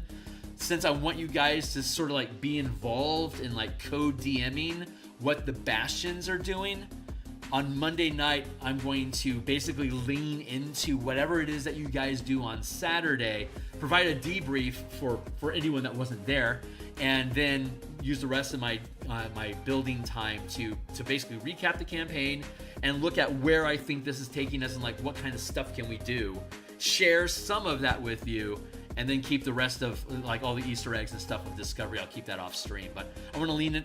Like, I want you guys, if you guys enjoy doing this stuff, leaning into using the resources and the Bastions to craft and develop things and do research and to spy on people and develop Civ 5 style gaming. If you guys lean into that, then I'll be able to provide an ongoing basically lecture series of how we utilize those mechanics so that you guys will have a more intuitive knowledge about what you can do with these things. And then I can look at different, like we can start showcasing different communities, because I think like maybe each Bastion turn will focus on like a different community each month. There's 6 communities, so we can like do something like we can do like episode of the month, like April into May we'll deal with like one community and do stuff there, and then the next Bastion turn in May into June we'll go to another community and do stuff there. Maybe that might be a fun way to play the campaign, just to kind of, since there's 6 communities, to wheel around those, and once we complete the circuit of all 6 communities, we'll still have a number of months of gameplay left over. That now that you know all the different communities, let's play with them. Or maybe one community every other week, something like that. I just want to have a tempo where you guys have a chance to digest and understand each community and what each of them can do. And as you become more familiar with the resource system and how to utilize Bastions with these mechanics and what your characters can do, and you start taking control of the campaign, probably like around level 9 is generally when characters start taking the reins in a game and calling shots. I hope by then, after 4 months of gameplay, you guys will have a good taste of what this place is all about, what you can do, and then start making your own decisions about where you want to go. Which is the best part of a DM, is when players are able to say, I know what's going on in this campaign, this is what we want to do. And you start laying out plans that you want, because we have all these mechanics of ability checks to be able to execute the things that you want to do. Hopefully you guys think it's fun, and if not, that's cool. We just won't focus on that. But if you guys find this stuff entertaining and you want to lean into it, I'm excited to see what you guys end up doing with it, how you want to utilize it, how you want to modify your characters, their adventuring abilities, what you guys want to focus on. It's almost like a sandbox, but it's not like choose to go where you want. It's like choose what you want to develop and implement and improve in your community, and that will generate our adventures. Hopefully that makes sense. Awesome. Glad to hear it, my man. I'm still on the cusp of deciding what martial powers I have for my droid. Right on, man. Well, yeah. Build out your martial powers for your character, and then we'll build a mecha around it. But yeah, generally, the powers that you choose, you can use in your mecha. In the case of Hoi Polloi, he has roll the hit, which basically gives him evasion to one type of damage as a reaction. Blinding Strike deals radiant damage and blinds a target. Flaming Strike does fire damage and catches things on fire, causing the burning condition until they put it out. Curse of the Clouded Mind. When I hit you with that curse, all of your saving throws against my abilities or whatever, you always have disadvantage against saves that I create until you pass a saving throw, then the effect ends. Making it efficient means it only costs 1 mana to do that as a bonus action. So you can bonus action Curse of the Clouded Mind, and then as an attack action, Stunning Strike. They're now going to make a Constitution saving throw at disadvantage because of the Clouded Mind, and if they fail, they're going to continue to fail saving throws until they can succeed. So that's a really, I'm thrilled that Hoi found that combo right off the cuff, because that's such a great fucking power for a monk to have. It really just locks in that stun locking ability. I love that. I kind of want to ask, which would you suggest I lean for a sniper type of attacker? Line up your questions in Discord, and I will provide you with answers when I have the ability to have that conversation. I might be able to have that conversation while I do artwork tomorrow morning if I want to distract my mind. That would actually be a fun conversation. Let's see. Yeah, and then he has regeneration to basically heal and get rid of effects on himself. Strike of the Fire Giants came from, what was that? Big B's Might of the Giants. We changed it so his power Flaming Strike is now, his Flaming Strike is now efficient, so he can always use Flaming Strike, but you can't use masteries with Flaming Strike. So if like you're going to do grappling and toppling and push effects and like vexing, you can't use the Flaming Strike at the same time as those. But when you just want to do raw damage, Flaming Strike, you'll automatically be able to deal an extra, you'll be able to automatically do 1 die of damage with a Flaming Strike for free. So your cap is still 2. You see how that works? Like normally, Strike of the Fire Giant, 1 attack, like your first attack during combat deals an extra D10 fire damage. Like the Ranger gets. That's such a bullshit ability. I hate that. I fucking hate that. Anyway, so instead what we do is we make it so that you can automatically deal 1 power die of damage when you use a specific strike power. Like Strike of the Frost Giant and Freezing Strike would deal cold damage, and then the Strike of the Frost Giant would automatically deal 1 mana worth, or like a D8 worth of frost damage at 5th level for our monk. But you still have a cap of 2. We just pay for 1 instead of like Vicious Weapon. Like for example, normal D&D, if you had like say the flame, like the flame tongue sword as a paladin, the way that D&D normally works is if I spend my first level spell slot, I'll deal an extra 2d8 radiant damage from Divine Smite, and if I'm using a flaming sword of flame tongue, I'll do an extra 2d6 fire damage on top of it. Which means that you're just scaling up the damage that you can do beyond the normal bandwidth that you're supposed to be able to. With the martial power system, it's when you're using a flame tongue, it gives you 2 points of mana for free, which at first level is going to be 2d6 for free. At 9th level will be 2d8 for free, and at 17th level will be 2d10 for free. At 9th level, you can have up to 3 mana. So if I'm using the Flame Tongue at 9th level, it's going to do 2d8 damage automatically for me, and if I want, I can spend up to 1 additional mana to do 3d8 damage, because 3 mana is my cap. So Vicious Weapon, Flame Tongue, Frost Brand, these different weapons that deal more damage with the martial power system, it doesn't increase your total damage, it guarantees that you can do more damage consistently, which is supposedly what the martial classes are supposed to be all about. Being able to consistently dish out good damage. But they don't have a lot of ways of dealing good damage, which is what the martial power system was built to do, to give you that ability to generate mana to dump into dealing more damage on demand. These weapons just lean into that without breaking the ceiling of what it's supposed to normally be. Anyway, and then Ember of the Fire Giant, basically it's 1 mana, you get Burning Hands. There you go. And normally in Spelljammer, it would still only be a 15-foot cone, so basically it would be able to affect targets in the adjacent 50-foot square that you're in. But we're going to allow it to be, instead of a 15-foot area, it's going to be a 150-foot area. We're just going to play with that for the fun of it. Normally we don't increase the area, because like running around town and like being able to breathe a cone of 150 damage, like 3d4 to everybody within 150 feet for essentially free, or for 1 mana, it's a little breaking. So I'm kind of on the edge. I'm actually kind of thinking leave the area of effects as they are. But you can still affect, like if you're doing that into an adjacent space, you can still deal that damage in the 50-foot area that you're adjacent to. I just think 150 feet is too much. So yeah, I'm going to completely backtrack that and just keep the spell jamming rules that we have in the book as written, and just limit it to, it's still only a 15-foot cone. You're just casting it through your mecha. Because you're operating at the 50-foot scale, you can affect targets in an adjacent 50-foot square, because that 15-foot area expands into the next space. So anything that's in the adjacent 50-foot space can be affected by that spell. That's not big damage, but we were talking about that before. Big, like in Spelljammer, in ships, in Mecha, spellcasters aren't dealing big damage. The weapons that you use on your machines are dealing big damage.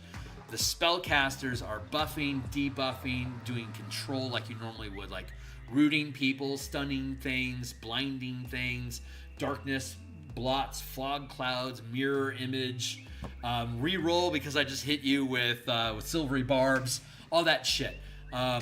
That's stuff that your spellcasters can do with their spells while they're in the mecha. But the mecha themselves are the one, like weapon damages everything in Spelljammer. So anyway, there you go. So that's how that sits. So given what we got here and what the monk is going on, our default is heavy. You know what I think I'm going to do? I think I'm going to go with I'm going to give you light materials. And we're going to add some buffs onto the light material. So we're going to go with light frame is AC equals monk, or 13 plus dex, whichever is better.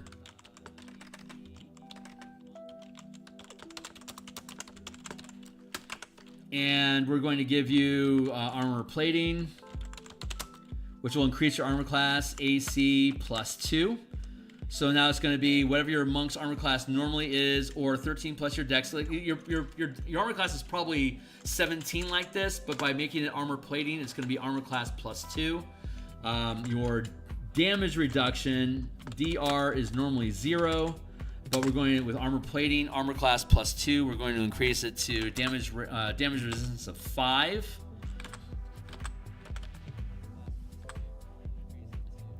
And where do we go? Here. Let's go back down here.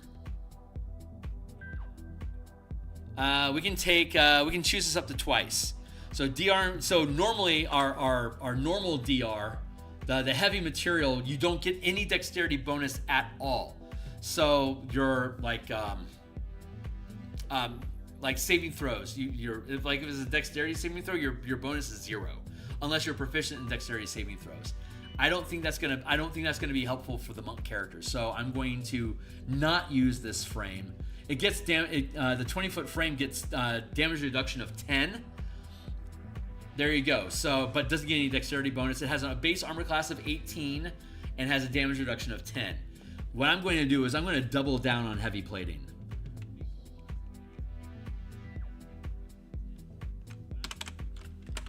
Armor plating. AC +2, damage reduction of 5. So now you get to use your dexterity bonus, and your damage resistance is now 10, just like everyone else is in, and your armor class is going to be probably 21. So that's not bad. You get your dexterity, and you get an AC 21, which is going to be the best on the team, because everyone else has a default armor class 18, because the heavy materials gives you just 18. That's all it is. It's like heavy plate. It's 18 and it doesn't get modified unless you take on class features. You have so much stuff going on already. I don't think I need to give you anything other than just durability and survivability in your mech just to up you. So that's my thought anyway. Is it okay if my armor plating is made from debris, having advantage of stealth checks even in combat? Is it okay if my armor plating is made from debris, having advantage to stealth check even in combat?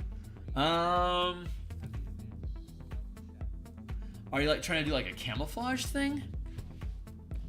So you'll get your stealth bonus. Your dexterity modifier will definitely like you wouldn't get any dexterity modifier in heavy material.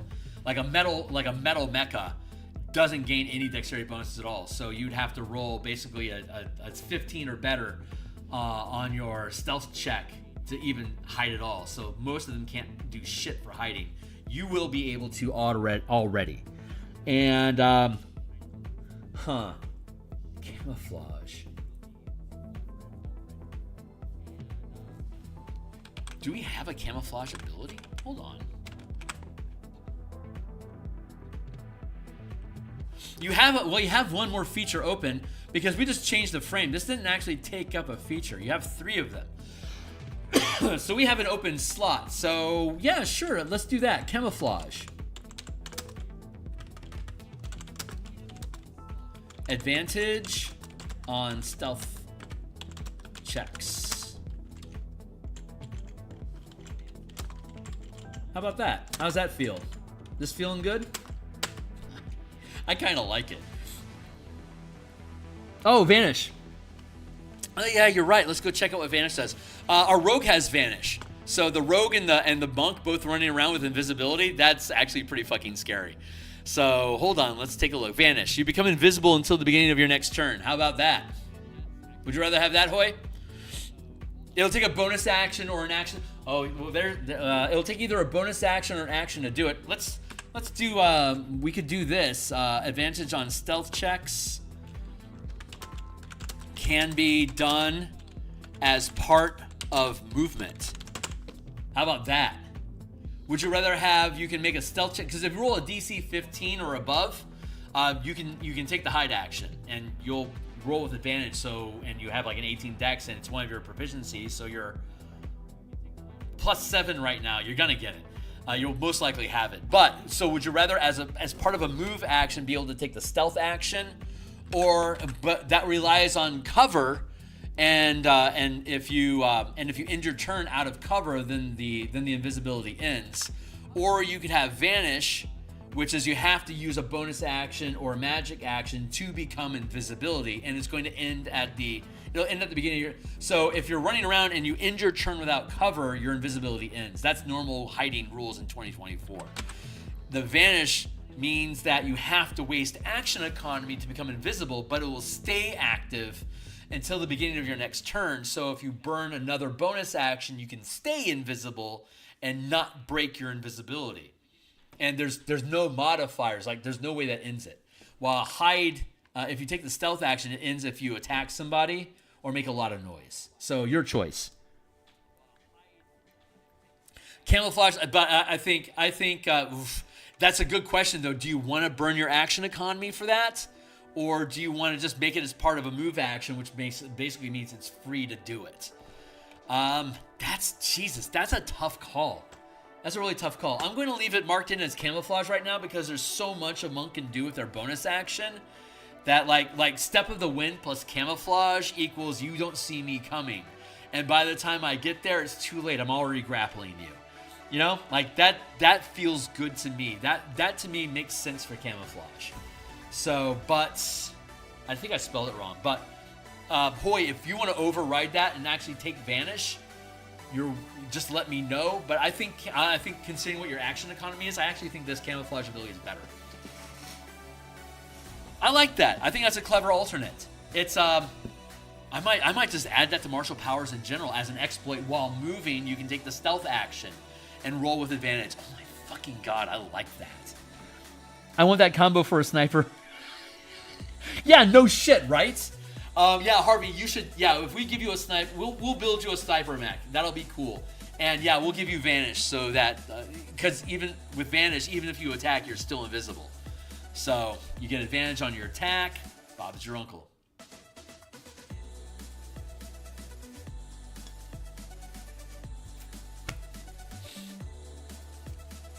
Man, this is cool as shit. I love this. I love these builds. Okay, so I did a horrible job in our session 0. So I'm going to take a little bit of time when we first start a session on Saturday to spend a little bit more time on expectations, action loops, blah, blah, blah. I was so stoked about you guys building characters that I didn't really go over like all the stuff about like trigger conditions and all the courtesy stuff that you should really go, like death conditions, how do we deal with death? These are all things that need to be defined in a session 0, and I was a horrible DM, and I didn't do all the P's and Q's that I needed for a session 0. So I'm going to start the session on Saturday with the session 0 to make sure that we're all on the same page about expectations, attendance, character death and replacement, and blah, blah, blah, blah, blah. All that shit. Get that out of the way. And then, excuse me, what? Yeah, Vanish. You have to burn your bonus action to turn Vanish on, but you can attack and you stay invisible until the beginning of your next turn. So you're sacrificing it only lasts that turn. So if you want to attack somebody invisible, you have to turn on that round and then attack them, and you've lost your bonus action. This is the same as the Ranger ability. The Ranger gets Vanished, like I think at 7th level, so it's the same thing. I think they got Vanished, didn't they, or did they tear that out? Let's go find the Ranger real quick. I love that ability. I love Vanish. I think it's so fucking cool. I think it's a great add. Does it still exist? Oh, they may have gotten rid of it. Oh, Nature's Veil. I think that's it.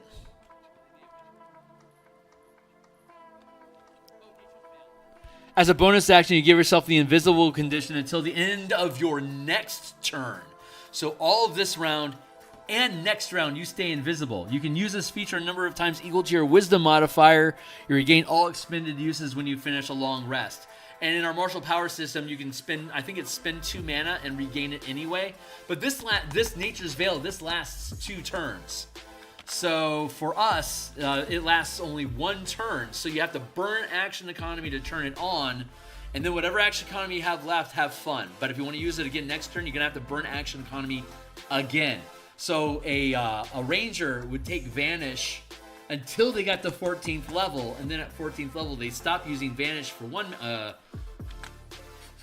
Normally, martial powers, I think Vanish is 2nd rank.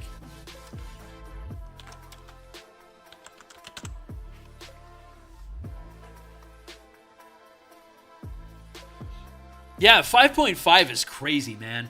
Vanish, there you go. Yeah, it's a 2nd rank power, so it costs 2 mana to use it.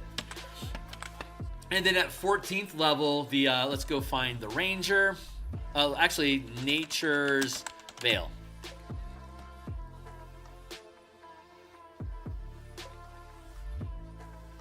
As a bonus action, you give yourself the invisibility condition until this in a spell. You can use this feature a number of times equal to the max rank of power gained as a Ranger At 14th level, that's 4 times, so you can use it 4 times a day, and you regain all expended uses when you finish a long rest. Alternatively, you can expend 2 mana to regain 1 use, no action required. So, same thing. 7th level for 2 mana, it lasts 1 round. At 14th level for Ranger specifically, it now lasts this round and until the end of next round, so you can just leave it on.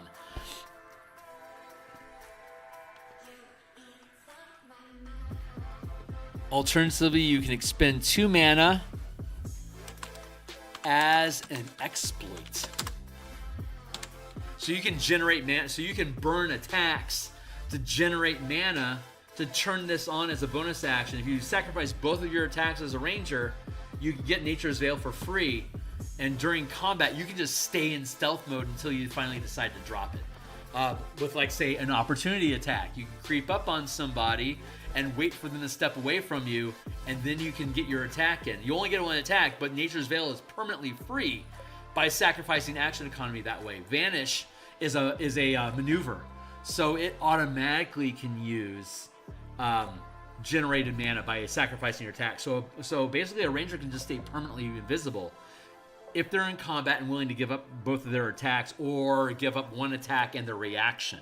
You can still make an attack at 5th level with your remaining attack. Sacrifice your reaction to generate 1 point of mana. Sacrifice 1 of your attacks to generate a point of mana. Use your bonus action to turn on Vanish. And you have 1 attack left over during your round. You can make an attack while you're invisible. And you can just do that perpetually.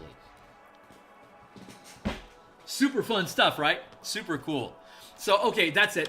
We built our mecha. Oh, shit, I was in the middle of saying something. Okay, so... yeah, I'm gonna redo our session. We're gonna have to actually do a session 0 on Saturday.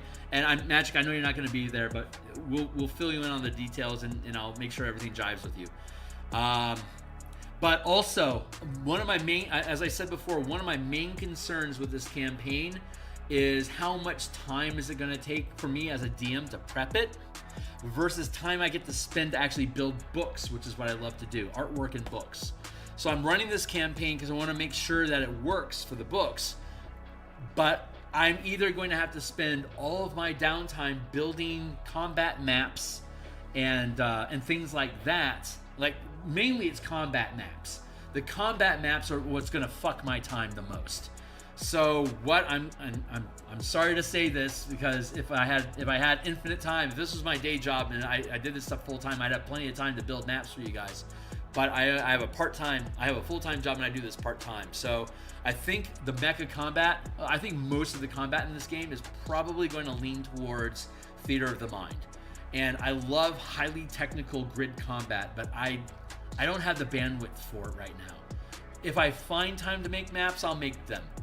But I think for the most part, it's going to be theater of the mind combat. We can still do all the things that we do. We'll discuss during session 0 how this is going to impact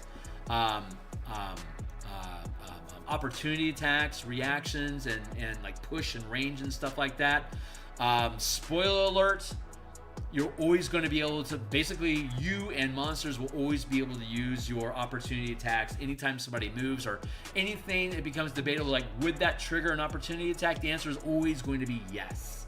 So that you can always make use of your action economy. But the martial power system lets us use our reactions during our own turn anyway. So in Theater of the Mind, the easiest way to resolve the issue with reactions is to use them during your turn. Hit somebody, trip them, and trigger an opportunity attack. Or push them and trigger an opportunity attack. Or burn your reaction for extra mana so you can do more stuff with your attacks and your bonus action. I want to apologize because I like highly technical combat and I like grid combat, but I don't have the bandwidth to make a bunch of maps. I could, if we want, I can make impromptu maps by just scratching out squares and circles and lines to make a super shitty version of maps when it matters. But when it doesn't matter, I'm going to want to lean more into Theater of the Mind, because if it's just narrative flow and creating challenges and encounters, I can do that for 4 hours straight, no problem. But as soon as I have to have a map that's going to take like 3 or 4 hours of time off stage, I literally don't have the time to do that. So I will chicken scratch maps for in the moment need for proportions and locations between each other. But otherwise, I'm going to leave it theater of the mind so that we have more flexibility to have our characters narrate more how we're interacting with kaiju while we're fighting them. That I don't think grid combat actually complements very well. So if anyone has a problem with that, we'll raise it in session 0, or you can drop a note to me in Discord. I hope that's not a disappointment to anybody. Everyone's still going to be able to do all the things that we do. It's just going to be theater of the mind instead of literal grid. So we get to be generous with our movement, but that also means that I get to be generous with my actions as well. If I think that your character's out of position, I'm going to make opportunity attacks against you.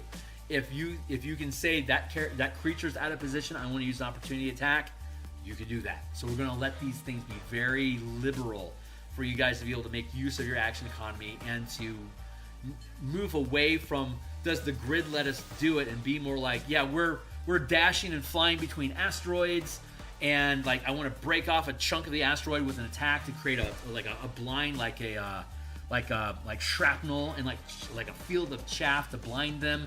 We can do that stuff. Like it's going to be a lot more narrative, and I think more narrative combat using all the action economy that we have, all the powers that we can use, all the mecha stuff that we can have. And because our mecha can move at these incredible speeds, we don't have to really worry about, can I get close enough to this thing? If it has the same speed as you and it's trying to get away from you, then you're going to have to use piloting checks to try to close the distance like a chase. But otherwise, if we're engaging with them in combat, we'll either be within melee range or we'll be within distant range combat. But it's always going to be within a mile of each other. Otherwise, weapons are too far away to even attack anyway. So anything that's within a mile, we can be very loose and narrative about how are we maneuvering and operating with these creatures. So I just wanted to put that out there. I thought it was important to say. But I've been running a campaign for 2 years now with my 5e team in a similar campaign, and it's also theater of the mind. And it's so easy to run that game. It's so fun. My downtime is just spent on like what cool snippets of conversation or vistas or events are happening in the game, and what can we do in the flow of the adventure just to move you into these little vignettes for you to play through and fuck around with that then lead you off in other directions. And I can run a campaign from level 1 to 20 with like maybe 2 or 3 hours of prep. I can do that. But if I have to build maps that have any kind of quality whatsoever that we're going to actually operate at the 5-foot scale, I can't do it. So I just wanted to own that. And but that's it. So I'm done for the day. I'm going to be back in the... Oh, shit. I gotta paint your mecha. Hold on real quick. Before we go, I need to actually draw these mecha out. So let's see what we can do about making your mecha. So here we have... my tablet just stopped working. Where'd you go, Photoshop? Come back to me, baby. Thank you. Save. Forge. And this is Nightmare. And this fits inside that 20-foot box. This sits inside that 20-foot box. What is that show, Laggin? I can't remember the name of it. Anyway, he wanted a squat dwarf-looking mecha, so that's where we got that design from. Super fun shit. So we're gonna lean into those kind of ideas. Let's build Hoys. Let's see. What am I feeling? We've got Sean's and we've got Hoy. So let's look again at our mecha.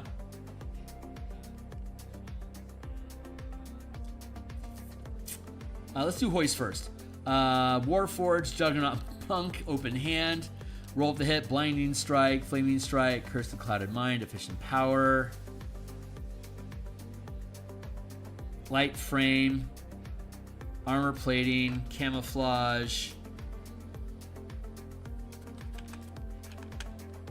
I'm feeling, I'm getting a, I'm getting like a real Lancer vibe going here. So I'm going to try to do something stylized like that.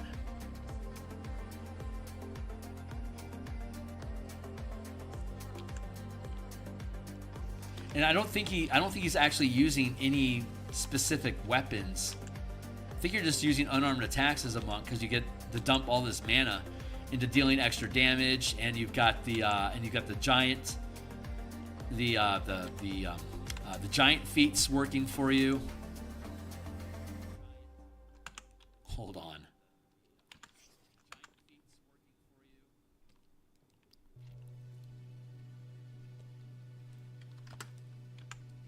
Let's do this. I'm going to cut this out into a separate frame.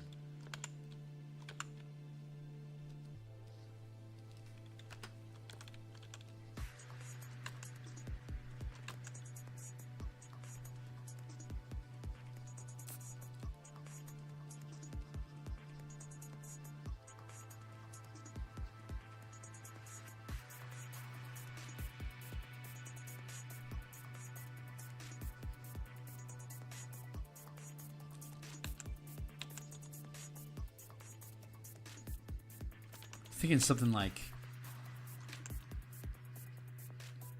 these half switch legs.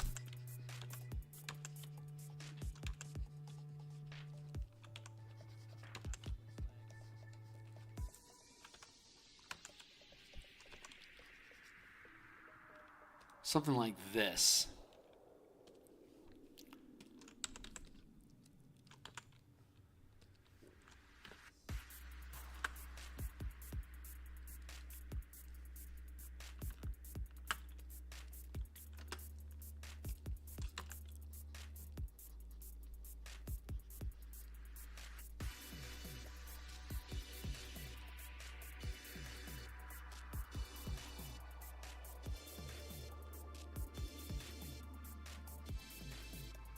And if you want to give me an idea about what type of material, I know that you were talking about like camouflage. So if there's a particular type of material that you're thinking about, you can let me know. And as I'll spend some time on this soon, TM, to actually build mecha tokens for you guys. These won't be technically ready for us on Saturday. They're going to be a work in progress. I'm going to tinker around with these probably Monday night. I'll spend time on actually just painting these mecha for you guys, but that'll be after our first session. So if we get into we're going to get in a kaiju battle on Monday. On Saturday. I'm just going to start us off with a bang.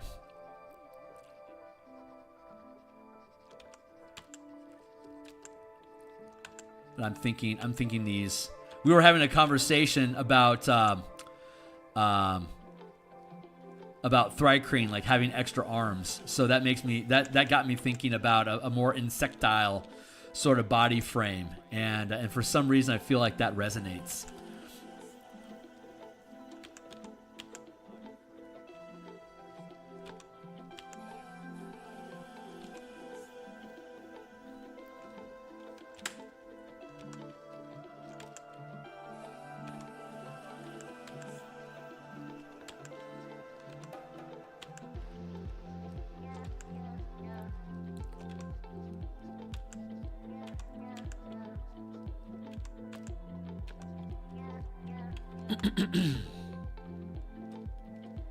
Merge down.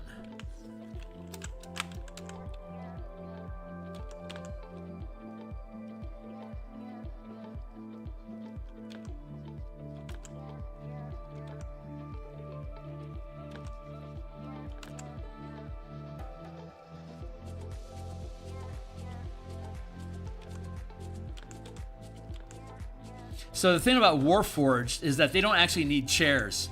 They can just be plugged directly into the mecha and operate it like it's their actual body. So they don't need to have large compartment spaces like to make it easy for like this gnome here to sit inside this mecha, or to have space to sit inside this mecha. Like this mecha barely has any space for a character to operate inside of it. See how thin it is. But that, I think, jives with what Hoi Polloi was talking about his character being. So I actually think this is pretty appropriate, and will just look like off the cuff like this is a Warforged machine. Like you can tell this is Warframe, just because of the way that the physics of it sit, which is a nice thing about like using the light material.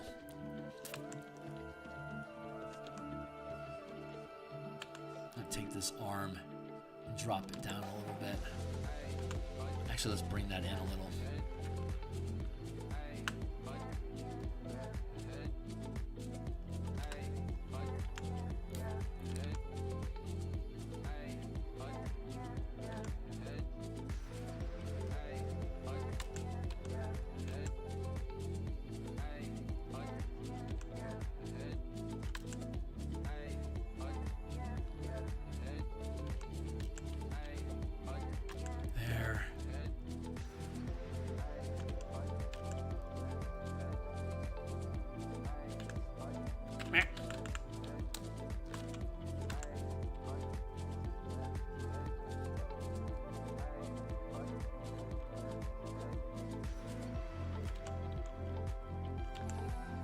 I don't know why I want to give him a frill. I just do. This is what I'm feeling.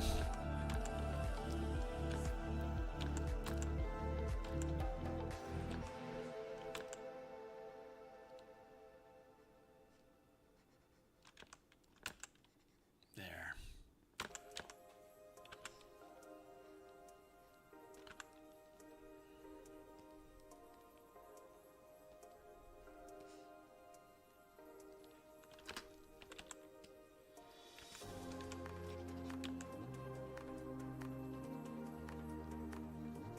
Something like that.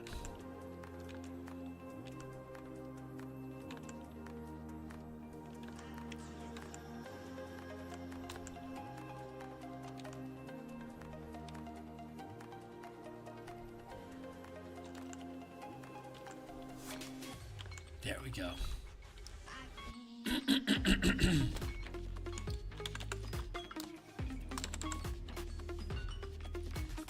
Timer. We're doing okay. I've got time for Sean's mecha, and then we'll be good for the day. So I'm going to take this here, bring him up.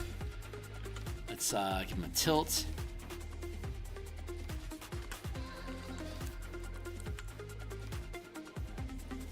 Skew.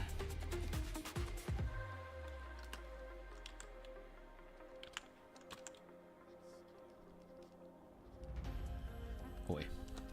And our last mecha is going to be Seanwei's. Seanwei is having a... Let's look again at his mech.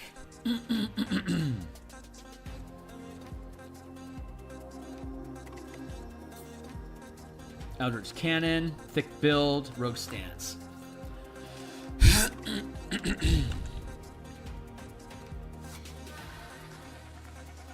Oh, what is he?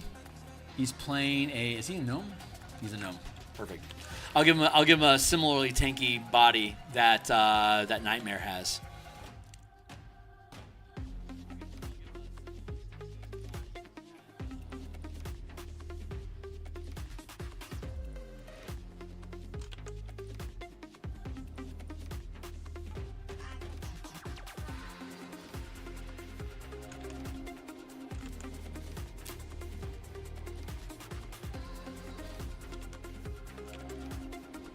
Cannon up top.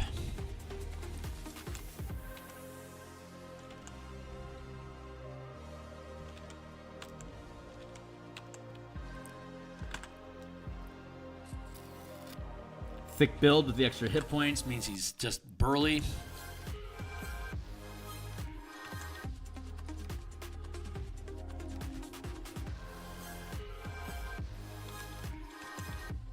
I want to give him mobility like the monk has, because the monk basically has rogue stance already because the step of the wind and defensive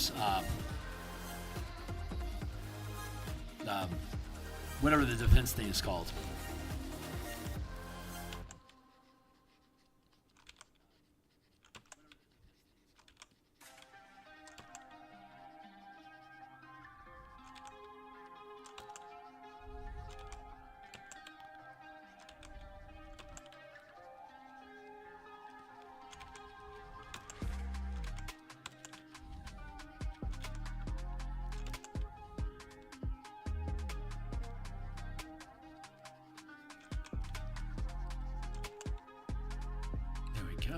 What's up? Hey, what's up?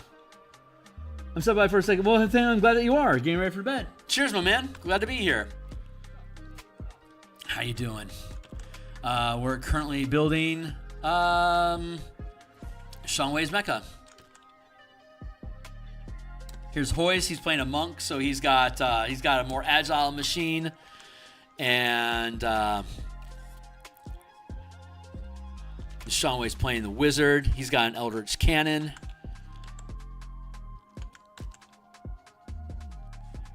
Yeah, I'm about to check out of here as soon as I get this thing built to it. As soon as the muse lets me go, I'll be done. But I am very much looking forward. I'm very much looking forward to this Saturday session. I am stoked. I don't know 100% how it's going to shake out, but there's a lot of ideas and I know after 40 years of running games, I know it's all just going to fold together. It'll end up somehow it's going to end up being fun. And I have no idea what you guys are going to decide to do. I'm just going to present complications and problems that you guys can deal with, and you'll all figure out how you want to deal with it. And as a result of that, fun will be had. And God's willing, it'll be fun enough that everybody's going to want to come back and play some more. So I'm very much looking. I'm very, very excited.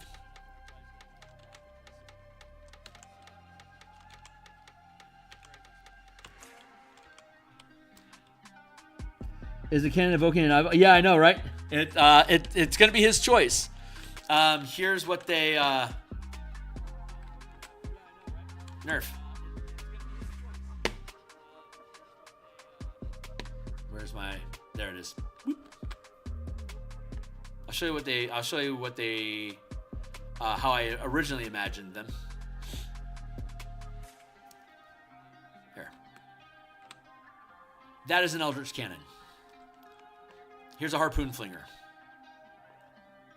So that's the general idea. It's basically a ball on the Beholder Tyrant ships are bristling with these things that they can use their eye stalk beams through. Yeah, so that's generally the idea. Something similar. Like an ion cannon from Star Wars. But it does. It has a 500-foot range. It by default does 2d8 as a cantrip. As a magic action, it does 2d8 damage. Default is force, but Sean has both Shocking Grasp and True Strike. He can channel those feats through the Eldritch Cannon to deal 2d8 damage. True Strike would do force damage, and Shocking Grasp would do lightning damage up to 500 feet away.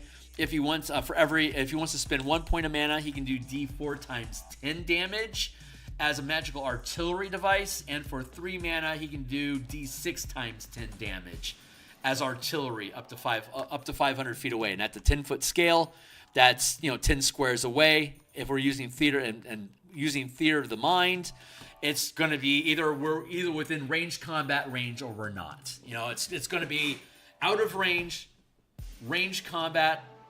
You can hit things with siege weapons like this. You can hit things up to 1 mile away. After 500 feet, it's at disadvantage for long range, and after 1 mile, if they know they're in combat, it's literally impossible to hit them. If they don't know the attack is coming, you could hit them, but then they become aware and you can't do it again. First hit's free if they don't know you're there. So everything's either going to be within 1 mile or it's going to be within melee range. So it's pretty binary in that sense. So I think a lot of just casual combat is going to be theater of the mind because I just don't have the bandwidth to make maps for everything. And to be perfectly honest, if you're just doing combat in space without interesting objects and stuff, you're basically just on an empty this is space combat. Your character is here, an enemy is here, an enemy is here, and there's literally nothing going on. So that's super fucking boring.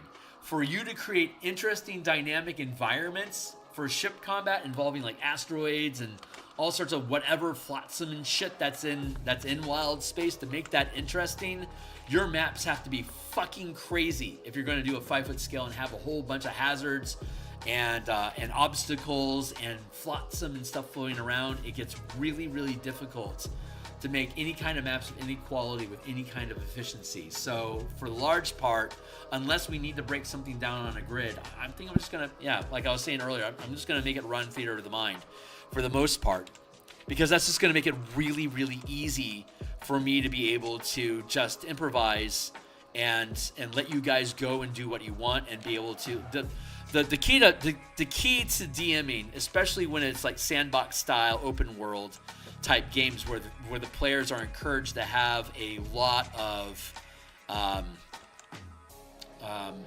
empowerment in decision making, is to allow them to go and do what they want when they want to do it, whether you have something prepped for it or not. If you need prep time, that's fine as a general DM tip. But if it's just something that makes sense and you're excited about it, you don't want to have to say, hold on, I don't have any maps or anything for this, I need time, and then you stop the session when the energy is good. It's so much better to just go Theater of the Mind and be spontaneous with what's going on, so the characters can be in the moment and do things that they want without having the friction of, oh, I don't have maps to do that. No, if you leave it Theater of the Mind, it makes it super easy for you to just say, cool, yeah, let's go storm that Thieves Guild. Give me like 10 minutes to figure out what they got going on, and we'll dive into it. Like I can do that for 20 levels all day. And we're dropping it in, so now it's looking like more like an armored head. I like that.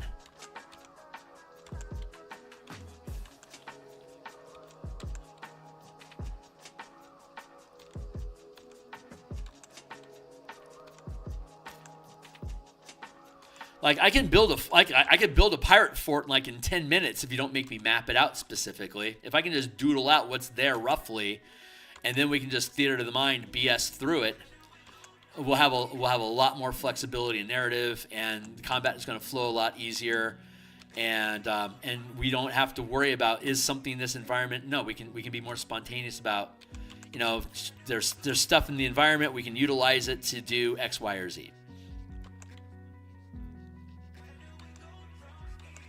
But I've been running my Spelljammer Eberron campaign for my Wednesday team as Theater of the Mind for about 2 years now, and it's been fucking awesome. So I'm hoping that that same fun and energy can flow into this team in a longer form. Hey Rel, good morning, my man. How you doing? I'm just about wrapping up. I'm just mincing on this mecha a little bit longer because I'm having fun with it.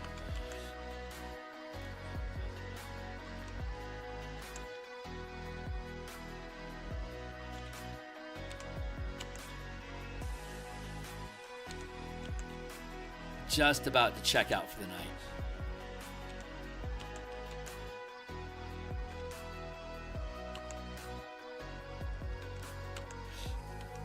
So fun. I'm excited about this campaign because I can use these mecha as sample characters in the actual Mecha Kaiju book that we build. We'll be able to pull references from our campaign and use those as examples and stat blocks and shit.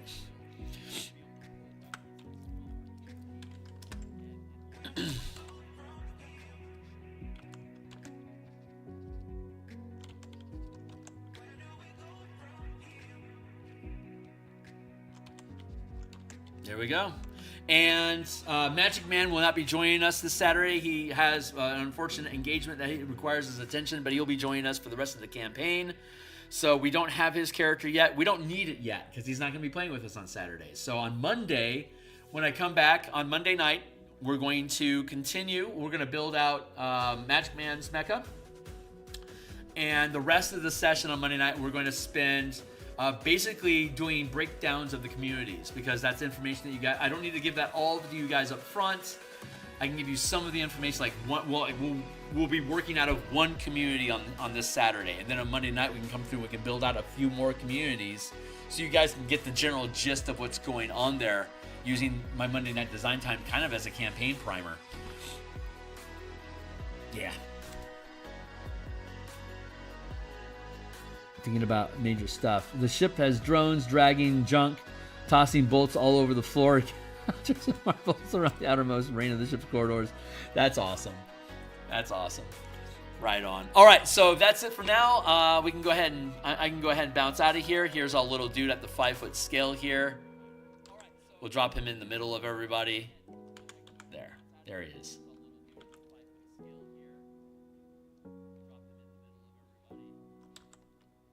Drag him over 5 feet.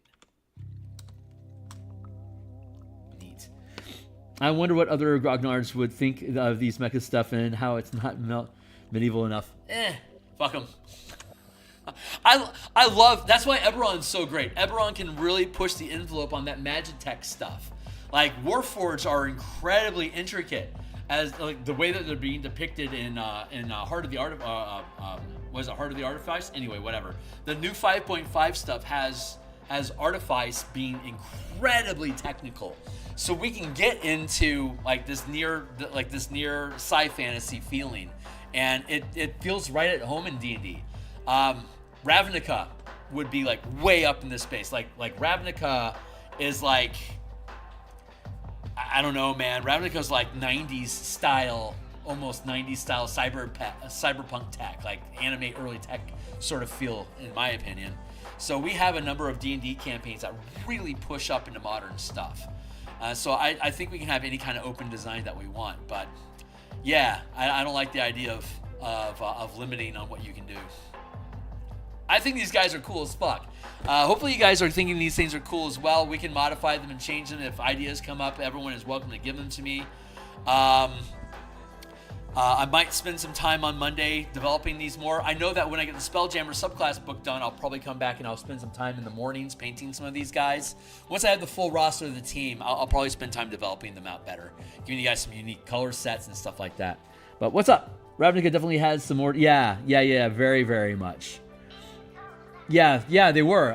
Eberron is so cool. How just like that 1920s noir feeling. It's like they need radios, you know. Like they need old squawking broadcast radios. That seems appropriate for Eberron. Oh my God! So the message amplifiers that we all have, all the communities have them, so they can call for help when they need it to you. But they can just be broadcasting music. We can have fucking news channels going across the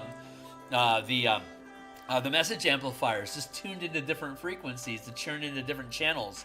We can have a police band, we can have a local band, so I can provide information to the team. Each asteroid community could have like one day a week they provide news, and there's 6 communities, so there could be, that'd be so cool. So each community can have a broadcast on their day of the week that they're just basically transmitting to everybody stuff that's going on and different points of interest and shit involving that community.